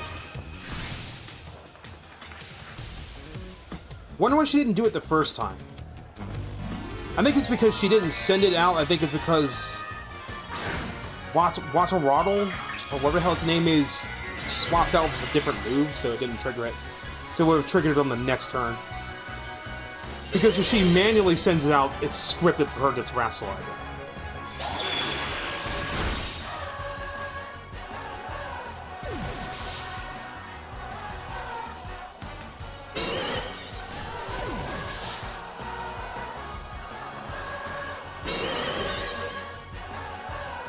There's no target, you stupid.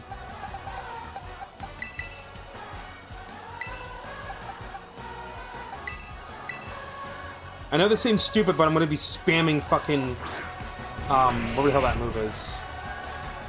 Does Miss Magus still have Levitate? I think it does. I think Miss Magus has Levitate.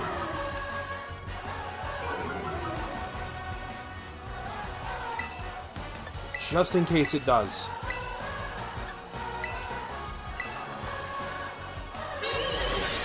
And I'm gonna get outsped. I don't even get a chance on it. I don't even get a chance, dude.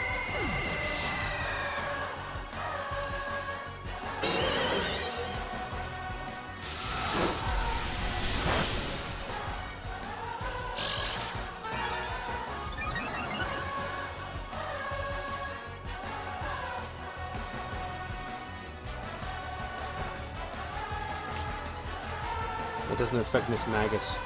Miss Magus has Levitate.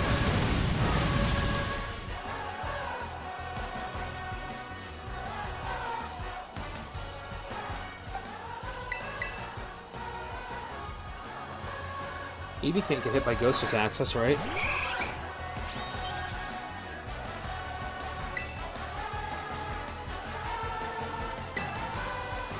This is gonna hit Eevee. Put that Miss Magus to fuck to sleep.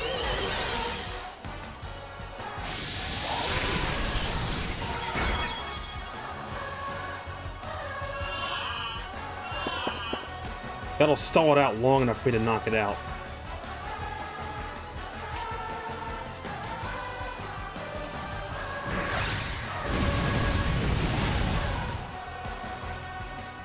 I knew it knocked out my own Eevee. I don't care.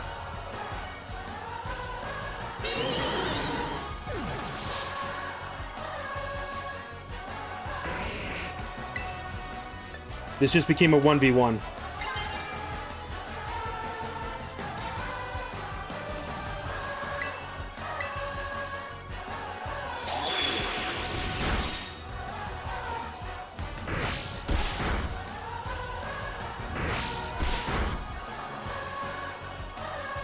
Oh, okay, we're gonna do that? Okay, fine. Yeah, now it's asleep. Now you can't attack. Fuck you. At the very least, it's one turn stalled. It's, I think, like 2 to 5 turns normally. And, of course, we're gonna get RNG cuffed. What was the odds of that missing? 10? Of course.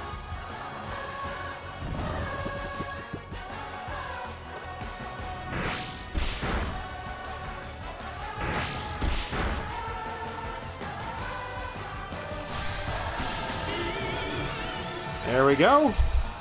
That's how that should have went. We're just gonna imagine the first time I did this, that didn't happen.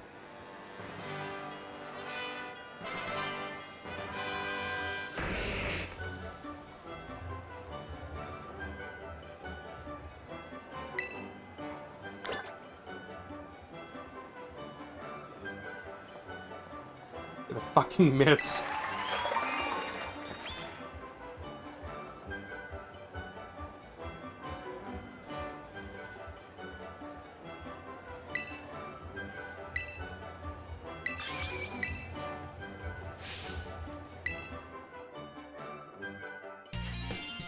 I love how the game actually is scripted to have a pause right there to let you take a screenshot.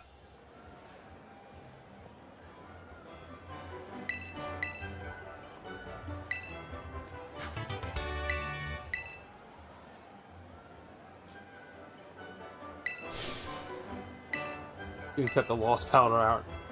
No, I'm not. I'm too lazy. Why are we zooming in on her chest? Game, what are we doing?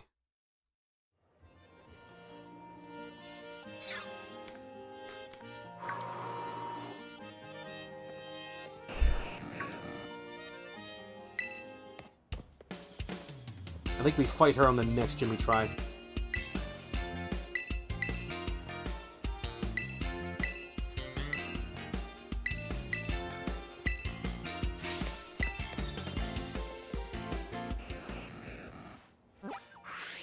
Right, so what's next on the agenda?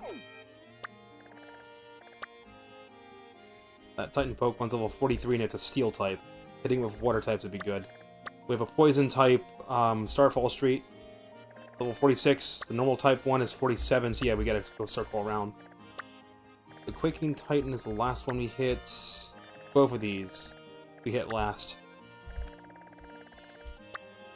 We'll hit this one first because it's a Dragon type, and then this one we hit last because this is actually a, what's it called Pokemon? It's a Paradox one. Paradox Pokemon are pseudo-legendaries. That's a Fighting type one. Level 66. Does it cap at 66? I think the cap is 66.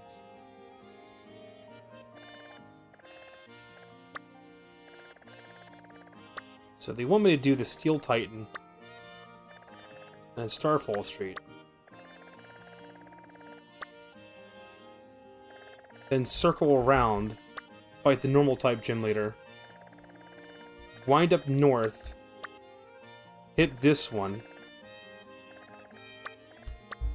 then this one and this one. No, not this. This was 62. You're what? 47. Then 59 because of those two gym leaders. So a Titan, Starfall, 2 gym leaders. I think everything else is 66. Yeah, and then everything else is 66. This Titan, this Starfall, this gym leader, this Starfall member. Then everything's capped at 66.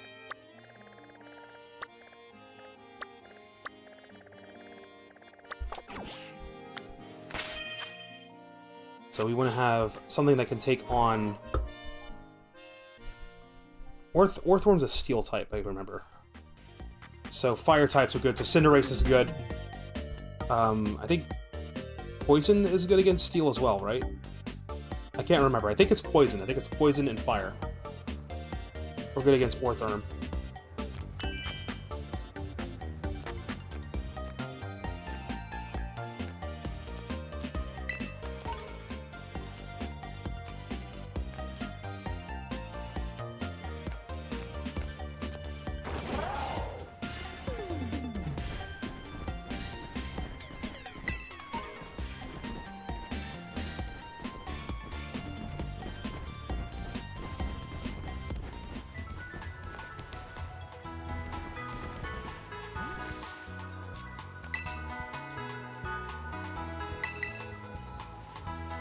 Heal up my Pokemon.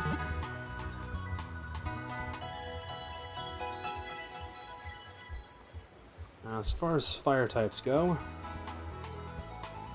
that should be relatively easy to set up.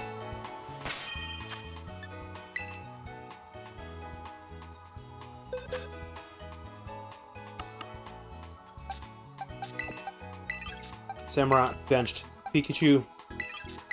Well, no, Steel is weak to electric, that's right. Golem benched.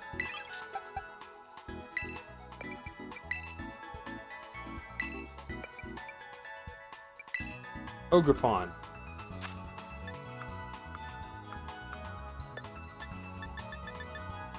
Harsh Flame Mask.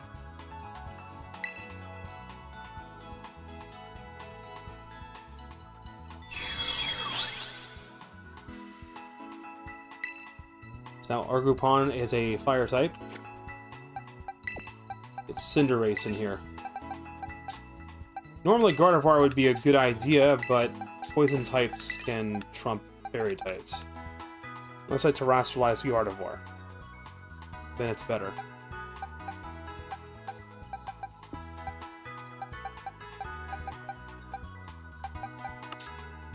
Let's take a little look. Because we don't have fire types for Ortherm. Fire and poison. It'll take a while to get Ekans leveled up. Let's party plan here.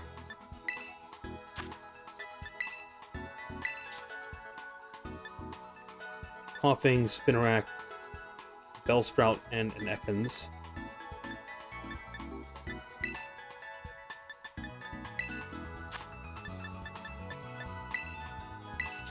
Psychic types for the next member of Team Star. Jamaica, Hatterene, Spoink, and Gardevoir.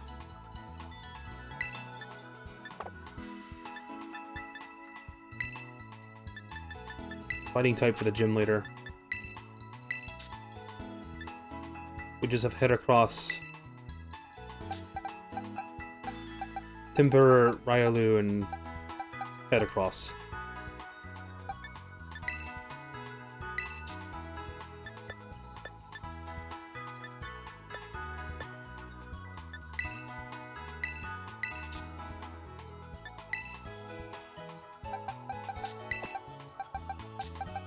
Dunsparce is a normal type. Terra-type Dragon. Vampy was a pure ground type. Huh. Would have been better against the fight. Alright, let's assemble this team. I think he's getting ranked at the bottom. Sarperia is a good mix-up because it has close combat. What fighting types? You have a Terra-type fighting. You don't know any fighting type moves, and you're the starter. And we have to fight, when we did a normal type gym leader, you have to fight, Nimona. We have to fight Nimona a second time. So you gotta get ready for that. Because she chose, the duck. So Pikachu and, Meowscarada would be good for those. Alright. I'm gonna get out of the Vinica City because it's making the game run horribly. Or at least, like, aim my viewport over here. Time to save the game. And call it here for tonight. I will go ahead and just grind up some Pokemon teams for the next targets poison type and a steel type. If I just have the teams ready, it would be poison type Team Star, steel type Titan Pokemon, and then normal types. So I need to have fighting types. Wait, fighting types would work against both the normal and the steel type. Having a ghost type Pokemon would be good against the gym leader as well, because ghost types cannot get hit by normal types at all. I don't have any ghost types, do I? Do I? I don't think I do. I have a couple. I need pure ghost. Oh wait, we have this dude. Cool. Fast ghost, ghost fairy. Make you as a fairy type. That could work, I guess. And it has the ability to disguise, which... what does that do? Once per battle, the shroud that covers the Pokemon can protect it from the attack. So it gets a free hit. You can get hit once before it gets messed up.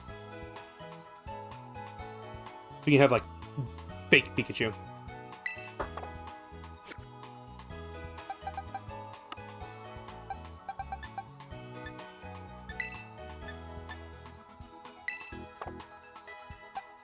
I think that'll do it. That'll work. So maybe have a ghost type. Keep Staraptor in there. Staraptor's good because of close combat. Eevee's just good overall. Maybe change Eevee's moves to be more of the fighting types or something. Some sort of. I don't think Eevee has fighting types. Cinderace has fighting moves and is a fire type, so that's good against Ortherm. Ivy Kujul is basically a fire type move, even though it says grass. It's not. It's fire type with the fire mask. And low sweep, so those are both going to be good against Ortherm. I need a pure psychic type. You know, ground types work against yeah, ground types work against poison types. That's right. Duh. So earthquake would work.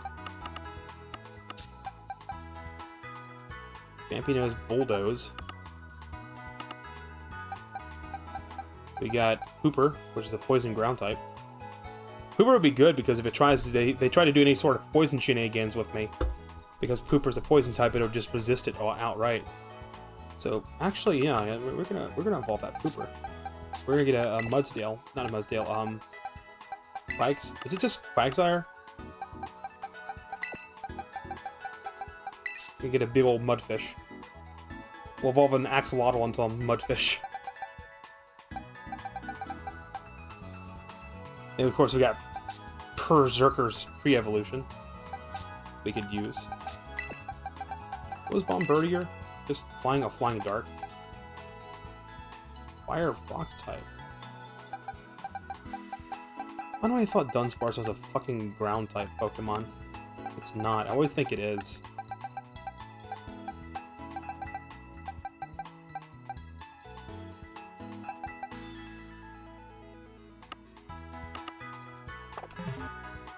So off stream, I'll catch some Pokemon, and I'll level some Pokemon up. That's going to do it for stream tonight. Thank you all so much for watching. Again, here's that stream schedule, in case you want to know when we're live tomorrow. It's going to be Oblivion Remastered at 9 p.m. And then we'll be back with Pokemon Compass on Wednesday night at 10 o'clock. Thank you for watching. I'll catch you guys next time, and until then, rest well, everyone, and sweet dreams.